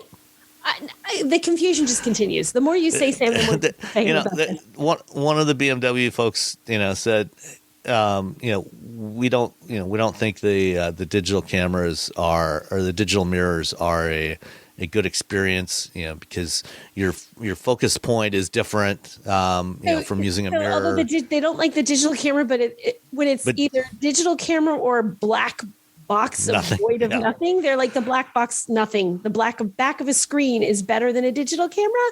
Maybe the digital isn't as good. I'll give you that the focal point is different than a traditional mirror, but you're not going mirror or digital. It's mirror or nothing. Yeah. Digital is a good happy middle point for that, maybe. It would seem so, but and I honestly think those digital cameras, they take a little time for your eye to get used to the difference. Yeah. But once you get used to the difference, they're actually fantastic. But there is a little learning curve for you to get accustomed to. Like we're all accustomed to the distance and side view mirrors that they're, objects are close. You do the same thing with the camera mirror or rear view mirror. It just takes a little time for you to get used to it. Yeah. So the i7, the electric version, has a 105 kilowatt hour battery pack, which they say will give it about a 300-mile range. which again, you compare it to an EQS. EQS is rated at, I think, 360 miles with a similar sized battery. Or you compare it to a Lucid, which is, up to 500 miles, Right. Or 400 miles from a Tesla. I mean, granted, this feels like a lot more of a luxury car than a Tesla Model S does. Yes. And it's certainly a lot larger than a Model S is. But Oliver Zipse was there. He's the CEO of BMW Group. And he kept calling this a no compromises car. And the more I looked at it, the more I noticed all the compromises. It's like, no, this thing is full of compromises. It's a very compromised car. Yeah. Yeah, I don't. It goes on sale in November. Do we have pricing on what this puppy's going to run? Yeah, the i7 is I think about 113 to start. There's also the 740i, which is like that's this 3-liter inline six, 375 horsepower, and that one will go for starting in the mid 90s. So would the you i7 is 536 horsepower. It's using the same dual motor setup that's in the i4 M50 for 536 horsepower, and that one is it's 113,600, and then the 760 with a twin turbo V8 is 119,300, and then next year they're launching a 750e plug-in hybrid, which they have not given any other details on. So you have the money, you have the bank account. Would you pick this? Would you buy this? Would you go for any of this, any configuration of this? I mean, for me personally, no, because a big luxury sedan like this is not something that I want. Okay, if you were a big luxury sedan guy, would this be the big luxury sedan? Suddenly, that's what you want. You need a giant luxury sedan.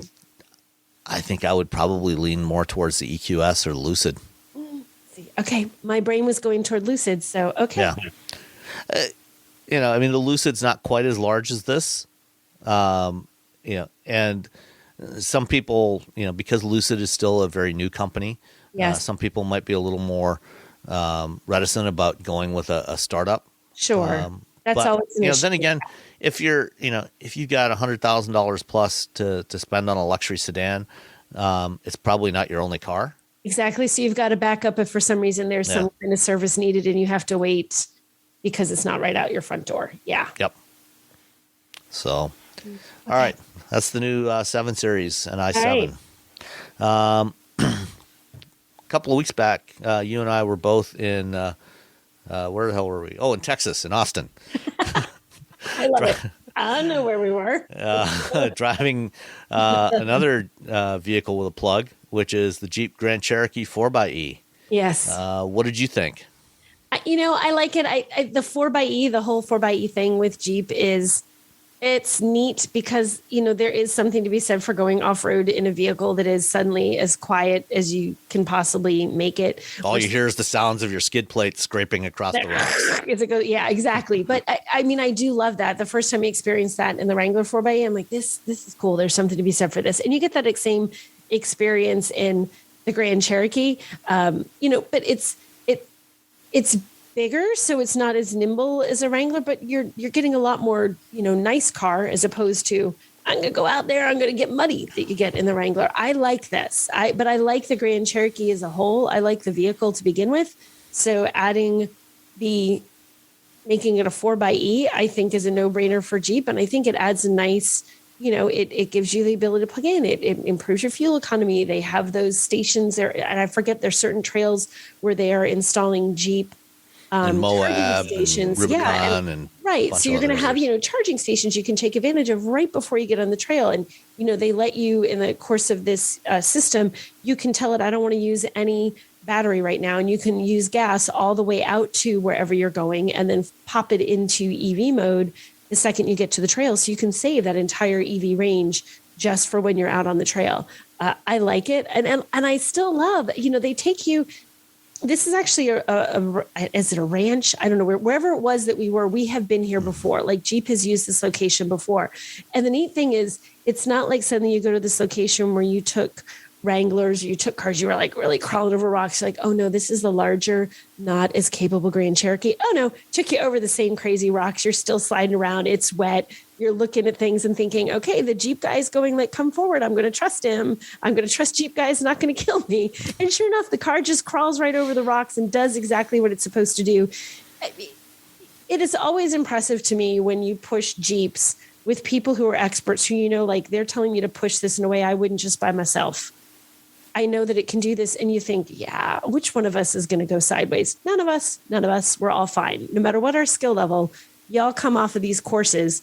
Cars are in one piece except for some skid plates and, little wheels scratched a rock here or there. There's never like, oh God, Sam trashed a Jeep. That just doesn't happen, At one point along there, we were going basically around the side of a rock. We were up on the side of a rock, going around it, turning left. Yep. And then going down. I know exactly what you're talking about. I glanced over at the screen. I had the off-road pages? The off-road page up on the screen, and it was showing that I was at a 26-degree angle from the horizontal. And you look at that, you look at it, you think, I shouldn't be able to do this in this giant hunk of metal. There should be significant problems being had. Nope. The way you can swing that around, like that they can get you to do things in that, I am always impressed. I mean, Jeeps are capable. And I think, but the thing is, like, I think in a Wrangler. In a Wrangler, you expect to do what we did on that Trail Sam. You're like, yeah, a Wrangler can do this. The Grand Cherokee is not small. It's a very premium feeling vehicle. It's a luxurious vehicle inside. It is big.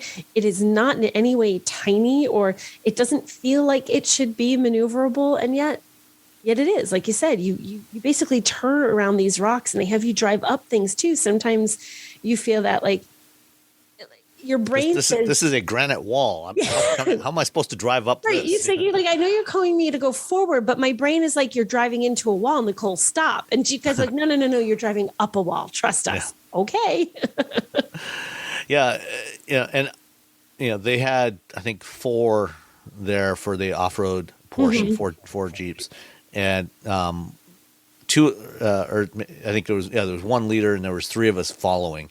Yeah. And for the they had 2 Trailhawks and an Overland. Yeah. So I was driving the Overland. I wasn't even driving a Trailhawk. And that was amazing. I happened to drive the Trailhawk, but it was like, they're not even all Trailhawks here. They're so confident in this. Yeah. They're like, we don't need to give you the super capable 4x4, all the bells and whistles version. The others have the good 4x4. The only thing the main thing that the Overland was missing was the sway bar disconnect. Yeah. So, and at some point, that's the thing. Like, you're not going to be able to get quite as much wheel articulation. It's such a capable vehicle that it doesn't matter. They're not capable. One is still unbelievably capable. Like you're in the you're in the one. Oh, you're just quote in the Overland. Nope. Still climb right up that. There's a moment where the Trailhawk will get you further, but it's a pretty extreme moment. Do you know what I mean? There's so much you can still do, and that's what impresses me in this. And it is, you can, like we were talking about the 4Runner. You take it on the highway, and it's not fun on the highway. I'd drive across the country in this thing. It's quiet. It's smooth. It has a comfortable interior. It is roomy as all get out. This has that balance. You can take it on some serious off-road terrain, but if you just want to drive to the office every day, you can also do that, and you'll be perfectly happy. Yeah. The 4xe, the plug-in hybrid system on the Grand Cherokee, it's rated, 26 miles of electric range, and then 56 mpge combined. So if you plug it in on a daily basis and drive it, the average person will probably get somewhere around somewhere between 50 and 60 miles per gallon equivalent when you factor in the electricity as well. And then in just straight up hybrid mode, when the battery's depleted, 23 miles per gallon. When we left on the drive, the one I was driving was only at about 94% state of charge, and I got 24 miles before the engine finally came on. Wow. And then it was in the charge sustaining mode, I think, is the one where once the engine comes on, or the hold mode. So it will, when you're driving in that mode, it'll actually use a little more gas, because what it's doing is it's actually charging up the battery as you're driving. When you're coasting and things like that, it'll be charging up the battery. And so for that one, by the time we got out to the ranch, I think I had a total of about 28 miles on electricity alone that it accumulated. That's good. Yeah, so this is an impressive vehicle. It's not inexpensive. It is not a bargain. No, but when you factor in the tax credits, it actually comes out pretty close to the price of the standard Grand Cherokee, without the non 4xe Grand Cherokee. Right.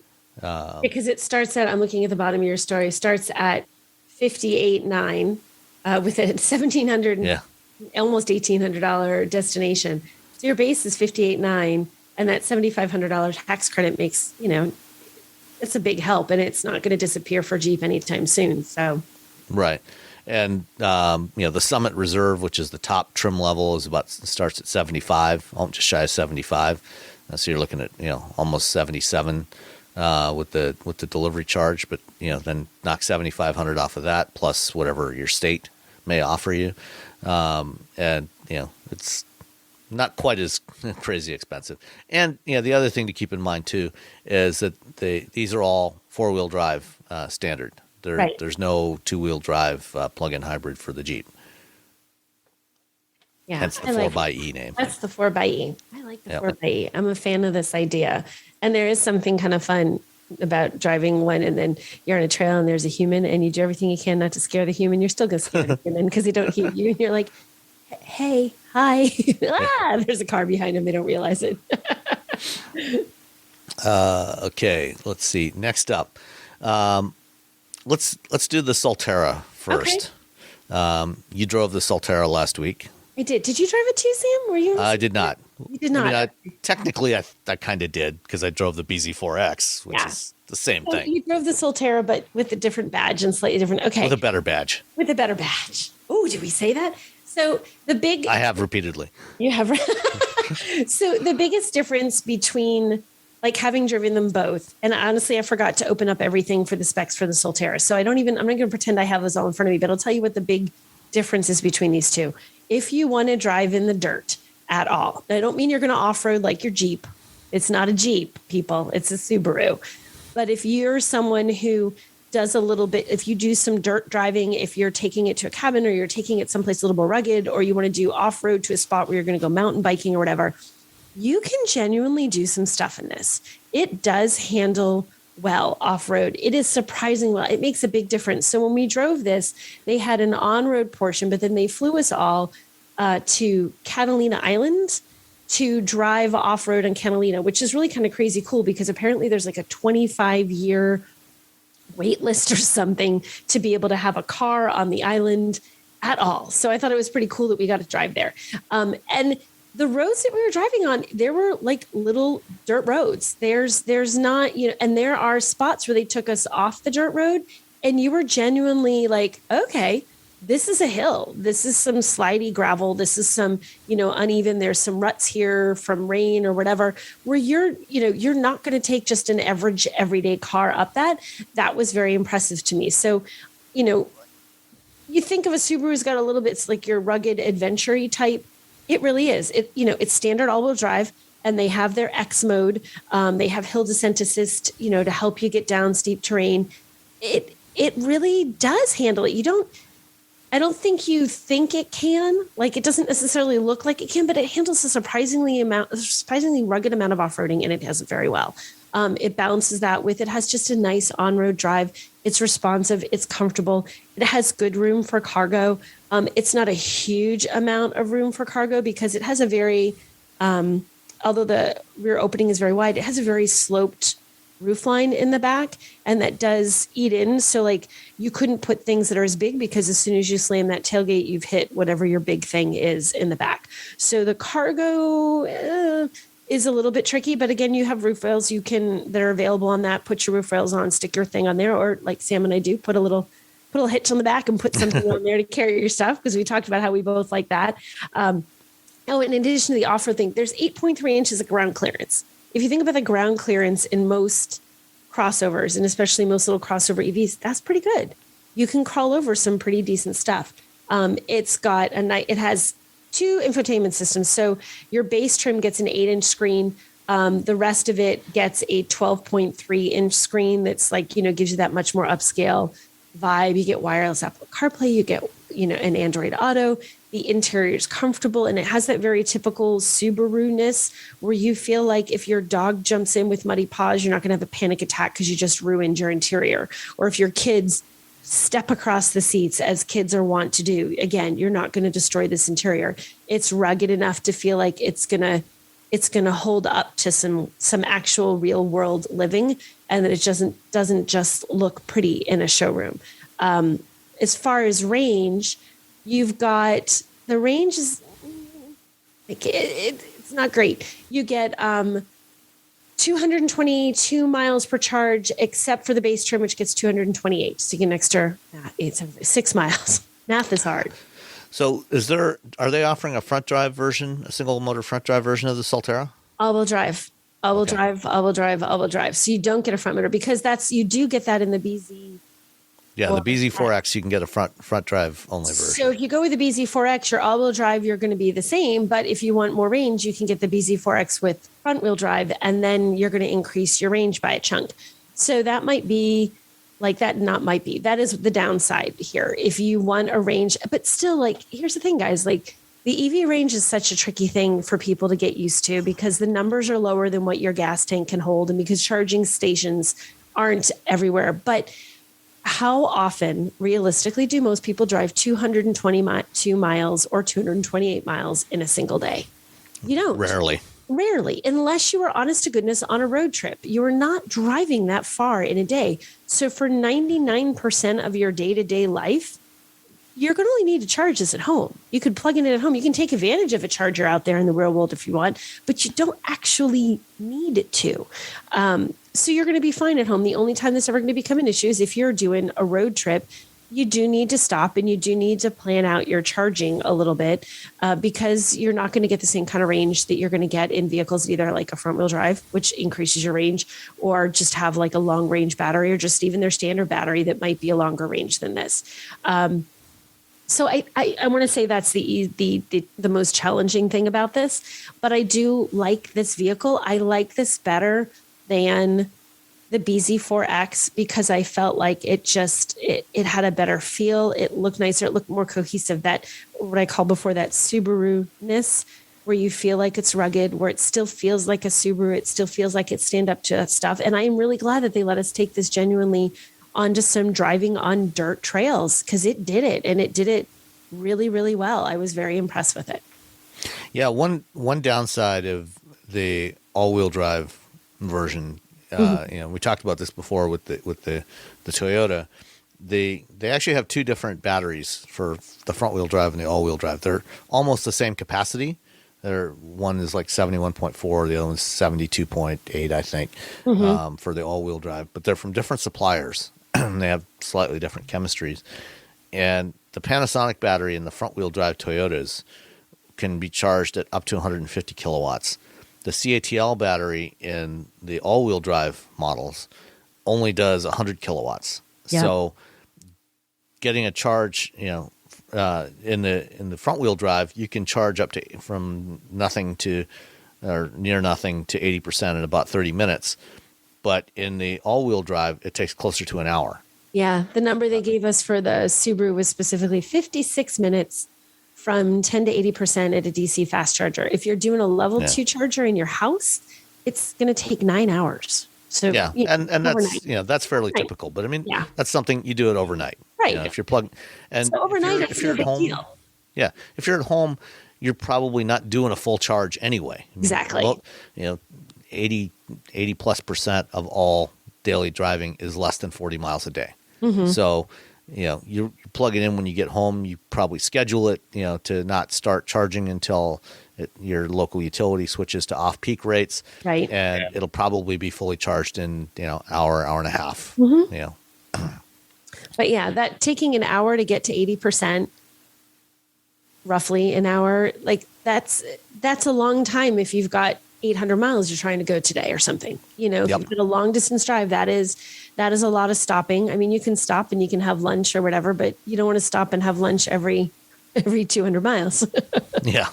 You might need a bio break, but that takes you 5-10 minutes. Right. You're not going to get very much. Just plug it in for 15 minutes or you go to use the bathroom, get yourself a coffee. It's just, you can do that. You can keep topping off and that'll make it, a little bit longer. You can go before you have to full on say, okay, we got to charge this puppy up. But that is the drawback. So, if you're someone who is doing a lot of long distance road trips in your Subaru Solterra, if you're considering it, then the range is something to consider a little more carefully but if it's, every once in a while, then maybe it's not that big a deal. Yeah.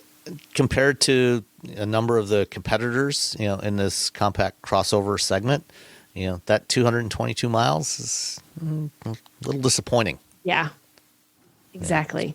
Especially like the VW ID4. Right. It's, 260, 270 miles now. I think they upgraded it.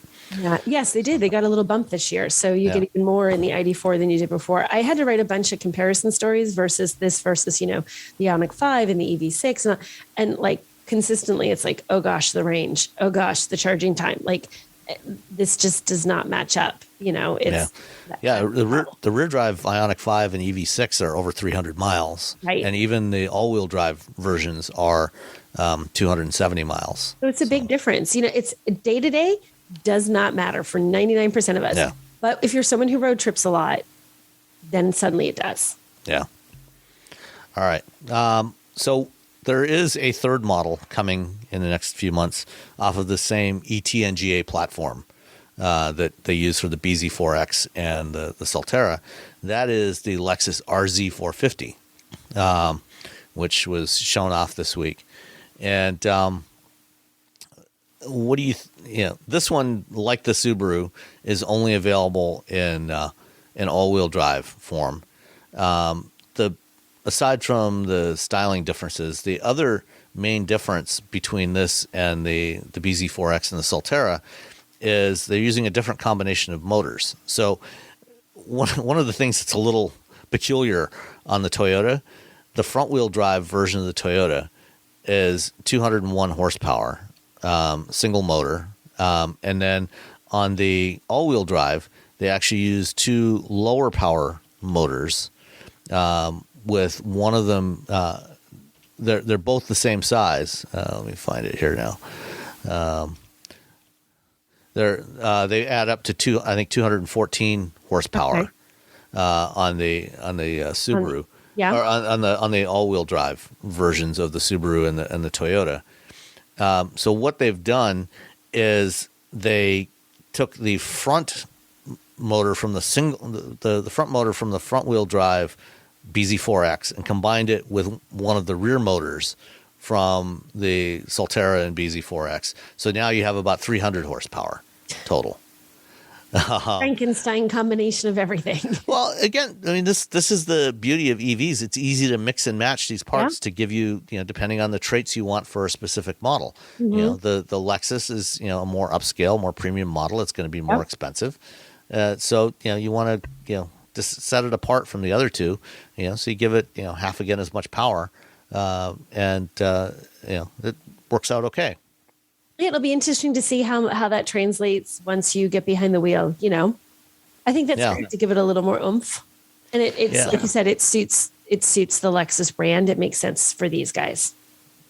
Now, one interesting detail, one of the things we've seen some pictures of on the BZ4X from Japan that they're not offering here is a yoke style steering wheel, like you have on the Tesla Model S Plaid. Are they doing this in the Lexus? It's going to be available on the Lexus. Is there an image on the Toyota?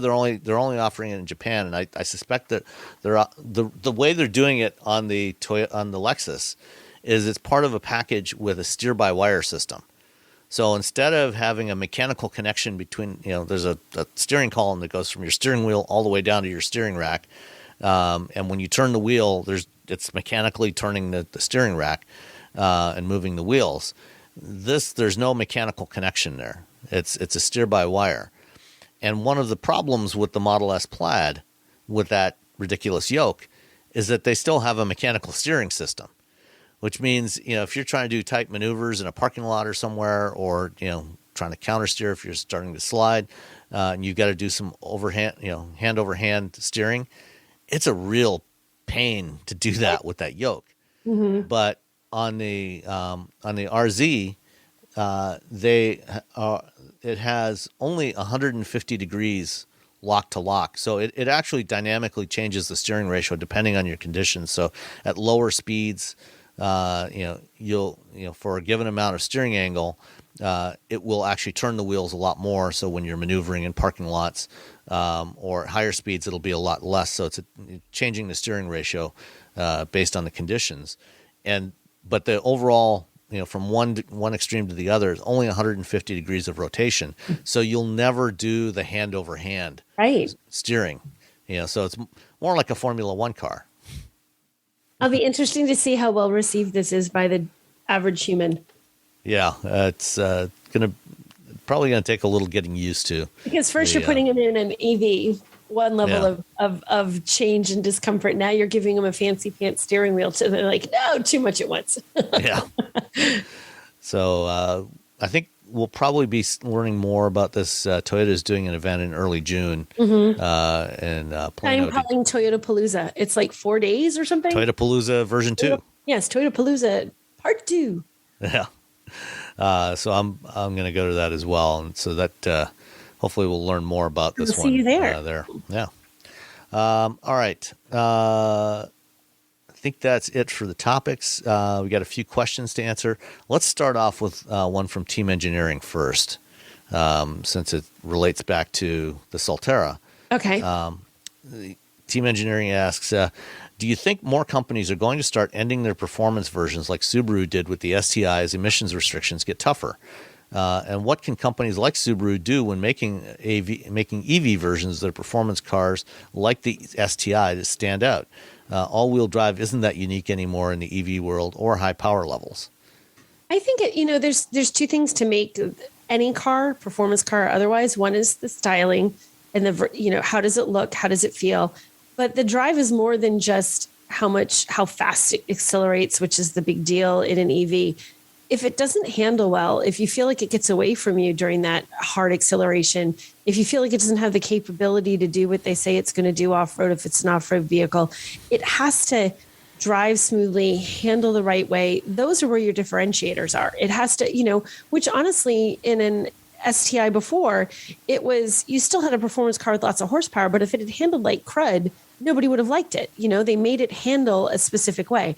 I think you can still create those same differentiators even in EVs, and that's what it's going to come down to. Yeah, I agree. Certainly, performance is not going away.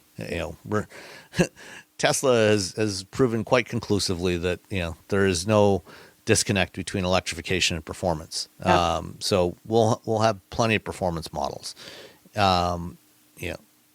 Internal combustion performance models like the STI, there's going to be fewer and fewer of those. Although I think what we will have is manufacturers using electrification, using hybridization to enhance performance on their remaining internal combustion vehicles, at least over the next decade, before those fade away as well. But you'll definitely have performance additions. Yeah, I agree. All right. Coach Cabrera asked, how long before solid-state batteries make their way into cars? Will they be more efficient and affordable? It says, you got to drive the BMW i4M model, but I think I would lean towards the E40 rear-wheel drive version due to affordability. Thoughts? So as far as the solid-state batteries, I think potentially one of the first production applications we're actually going to see is in 2025. Toyota has said they're going to start launching hybrid or solid-state batteries, but they're not going to be in EVs. They're going to be in hybrids, Because one of the challenges that a lot of companies have been facing, it's been a consistent challenge with solid state development, is scaling up production. They can make small batches, for testing purposes, but doing high volume production is still a problem. And so, because hybrids have much smaller batteries than EVs, I guess Toyota's figured out, well, we can do enough to put them in some hybrid models. So we'll do that and gain real world experience with them. And then the other advantage to that is because it's a hybrid, if they do have a problem, it's probably not going to strand people. The vehicles will still be able to move even if there's a challenge with the battery. So that, I think that's the direction that we're going to see near term. And then probably somewhere around the 26, 27, 28 time frame is when you'll start seeing solid state batteries making their way into battery electric vehicles, larger solid state batteries. And, again, it'll probably be on lower volume, probably more premium models first. They should be safer, more robust. That is, one of the key selling points of solid state batteries, because you don't have the liquid electrolyte in there. It should be more stable. And they should be able to hopefully withstand a lot more charge cycles and charge faster. But we'll see. A lot of this is still unproven.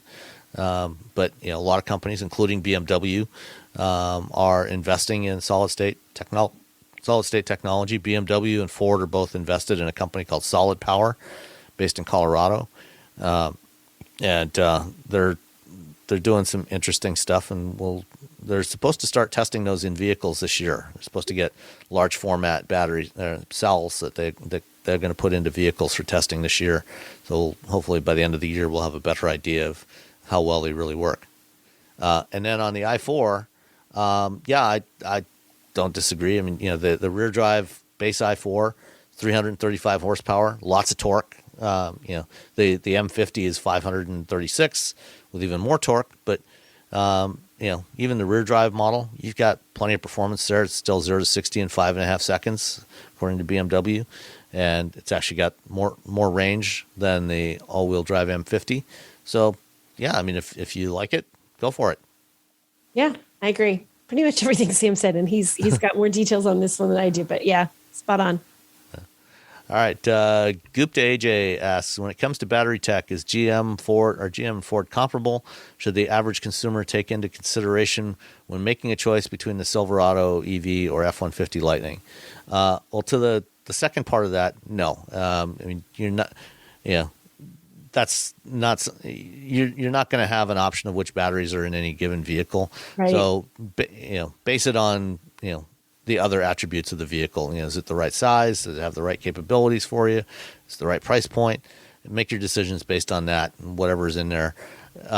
There's a lot of similarities between what GM and Ford are doing on batteries. They and most other manufacturers are using large format pouch cells.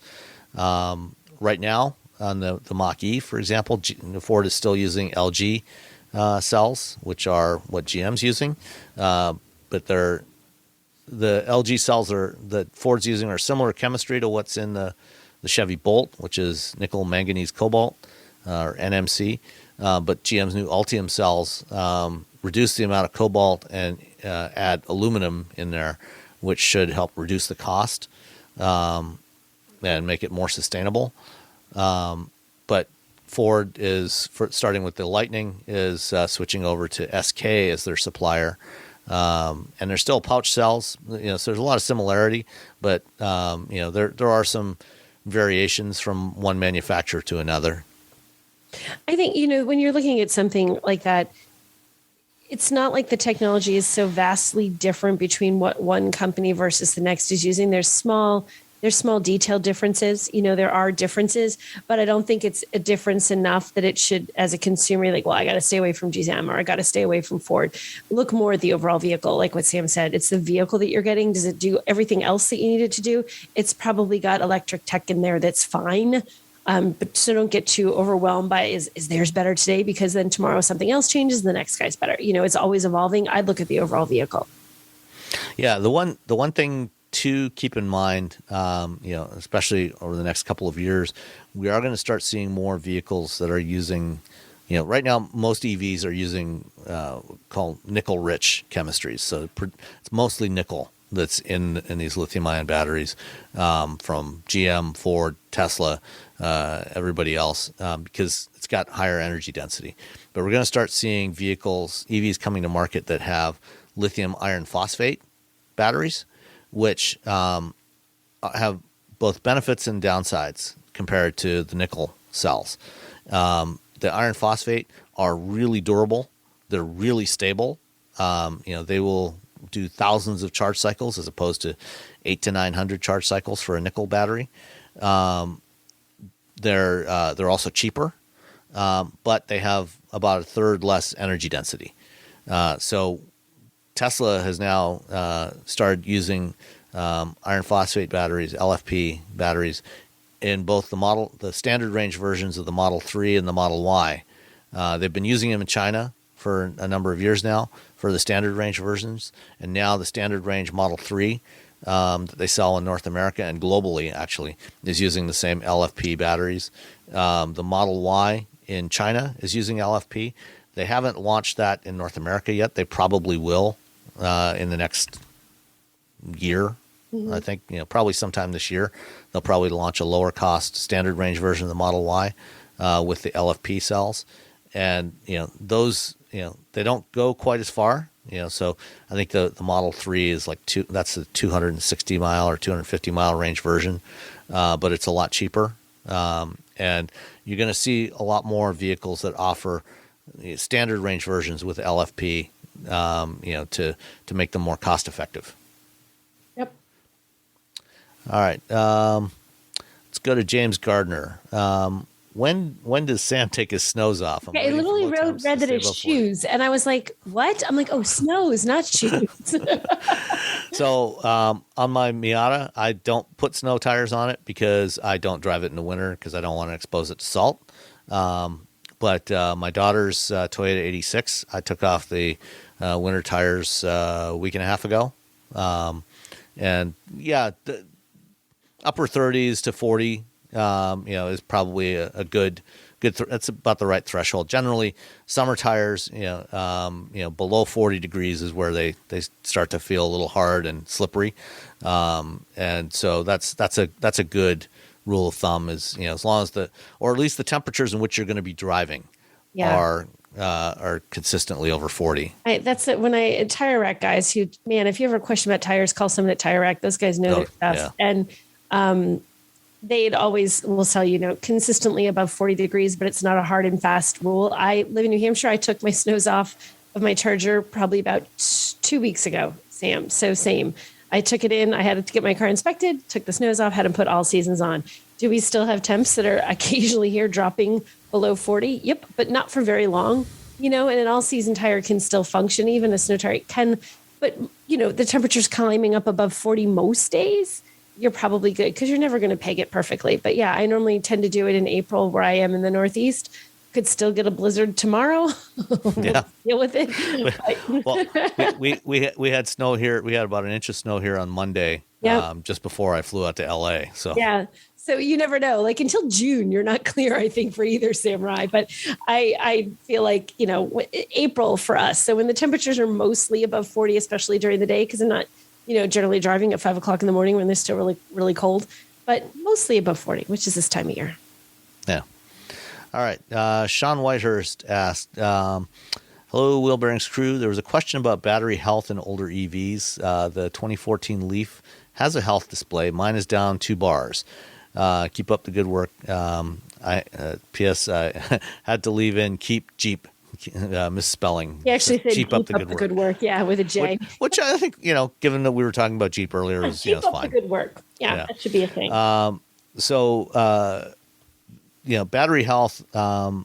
Most EVs batteries are actually holding up better than had been anticipated because when they were developed, they put a lot of effort into the battery management system to try to make sure that they weren't overcharging the batteries, trying to manage the temperatures well, which are the things that tend to degrade the battery over time. The one exception that has had some challenges with battery health is the Leaf, because it's pretty much the only one that's been sold in any significant volume with an air-cooled battery. And even Nissan is moving away from air-cooled to liquid-cooled batteries starting with the Aria this year. So the Leaf has had some challenges, especially if you live in very hot climates, like if you live in Arizona. Especially the first few years, they had a lot of problems with battery degradation. Most are fine. You can get them tested, get the battery tested. So if you're thinking about buying a used EV, and I think this is something I think we might have talked about last week with Robbie, Manheim Auctions is actually doing this now with all the EVs that go through their auction system. They, with all the vehicles that they put through their auction system, they do a whole series of inspections, and they put together a report for the dealers that are buying the vehicles, and they now have a specific suite of tests that they run on EVs to test the battery health. So if you're thinking about buying an EV and it hasn't been tested, you can certainly take it to a dealer and have it evaluated, and see what kind of condition the battery's in, and if it has degraded by more than about 15, maybe 20%. I'm not sure how many bars in total are on the Leaf. Yeah, it said it's down 2 bars. Thing. Is that like 2 out of 5 or 2 out of 10? Yeah, I think it's 10 bars is what they have, but I'm not sure. But if you're thinking about buying a used EV, go ahead and get the battery tested and see how much capacity is in there. Okay, according to this Google search I did, if it's correct, it says there's 12 bars. 12. Okay, so down about 15% then. Okay, on that EV if you're down 2 bars. So that's not too bad, on an 8-year-old Leaf. Yeah. Although that 8-year-old Leaf only had 76 miles of range to begin with. So. Well, it was 2014. Yeah. I still, you got to get contact. Again, I mean, if you only drive 10, 15 miles a day, still fine. It's totally got you covered. Yeah. All right. Last one for today from Tim Martin. I'm in the process of selecting an affordable electric plug-in car. I'm looking at the VW e-Golf, BMW i3, and Honda Clarity. I have about a 10-mile round-trip commute and have an Acura RDX for trips and family stuff. I was wondering what y'all would recommend and if I'm missing anything. I'm looking for something with good handling and fun to drive during commuting and dropping off at daycare. Previous vehicles, 2013 VW Jetta Sportwagon TDI, 2007 Acura TSX, 2003 Honda Pilot, 2003 VW Beetle TDI, and a 91 Infiniti Q45. So got some interesting tastes in cars, having owned that first generation Q45. I mean, I would go with the e-Golf. Yeah. If you can get a good deal on an e-Golf, that's the ones you put there, and also fun to drive. I like I would go e-Golf. Yeah. The Clarity, it's kind of fugly. It's not really attractive. It's not really fun. No. The i3 is actually pretty cool too. It drives pretty well. It's not quite as much fun to drive as an e-Golf, but it's pretty nice too. And it's different. It's unique if you're looking for something unique. But yeah, I would say the e-Golf should be your first choice there. Yeah, I'm with you, Sam. We're looking at that list, e-Golf. Do you think there's anything he's forgetting or leaving off? Definitely worth taking a look at a Fiat 500e. If you can find one. It's in the same ballpark, yeah. Yeah, you can get some really good deals. It's a little bit less range than the e-Golf, but he says he's only driving 10 miles a day. Round trip. Yeah. Walk to work. Yeah, exactly. Get a bicycle. Get an e-bike. There you go. E-bike. That's what we should recommend. Go on an e-bike, Tim. Yeah. Let's see. Looking for something with good handling and fun to drive during commuting and dropping off at daycare. So dropping off at daycare kind of takes out the bike out of the. And you put one of the depending on where you live. Thing you can put the little basket thing on the back. You get a little trailer. You can get those little trailers for the kids. The kids love those. That would be amazing. You'd be the coolest at a drop off. So if you live somewhere warm, go for an e-bike with a trailer and put the kid in there. Otherwise, go for the e-Golf. Yes, yeah. Or a 500e. 500e is also an excellent choice. Great choices. Yes. Yeah. All right, and that's it for this week. That's it. Thank you all for joining us, and we'll be back next time. See ya. Bye. All you homeowners have unique needs. Some feel the need to leave up holiday decorations year-round. Others have the need to use their garage as practice space for their new metal band. And because each homeowner has unique needs, Geico helps you get the right coverage for your home and what's in it. That way, you get exactly what's right for you, even if your needs are unique. Get more with Geico. O'Reilly. Check engine light on? Take the guesswork out of your check engine light with O'Reilly Veriscan. It's free and provides a report with solutions based on over 650 million vehicle scans verified by ASE certified master technicians. And if you need help, we can recommend a shop for you. Ask for O'Reilly Veriscan today. O'Reilly Auto Parts.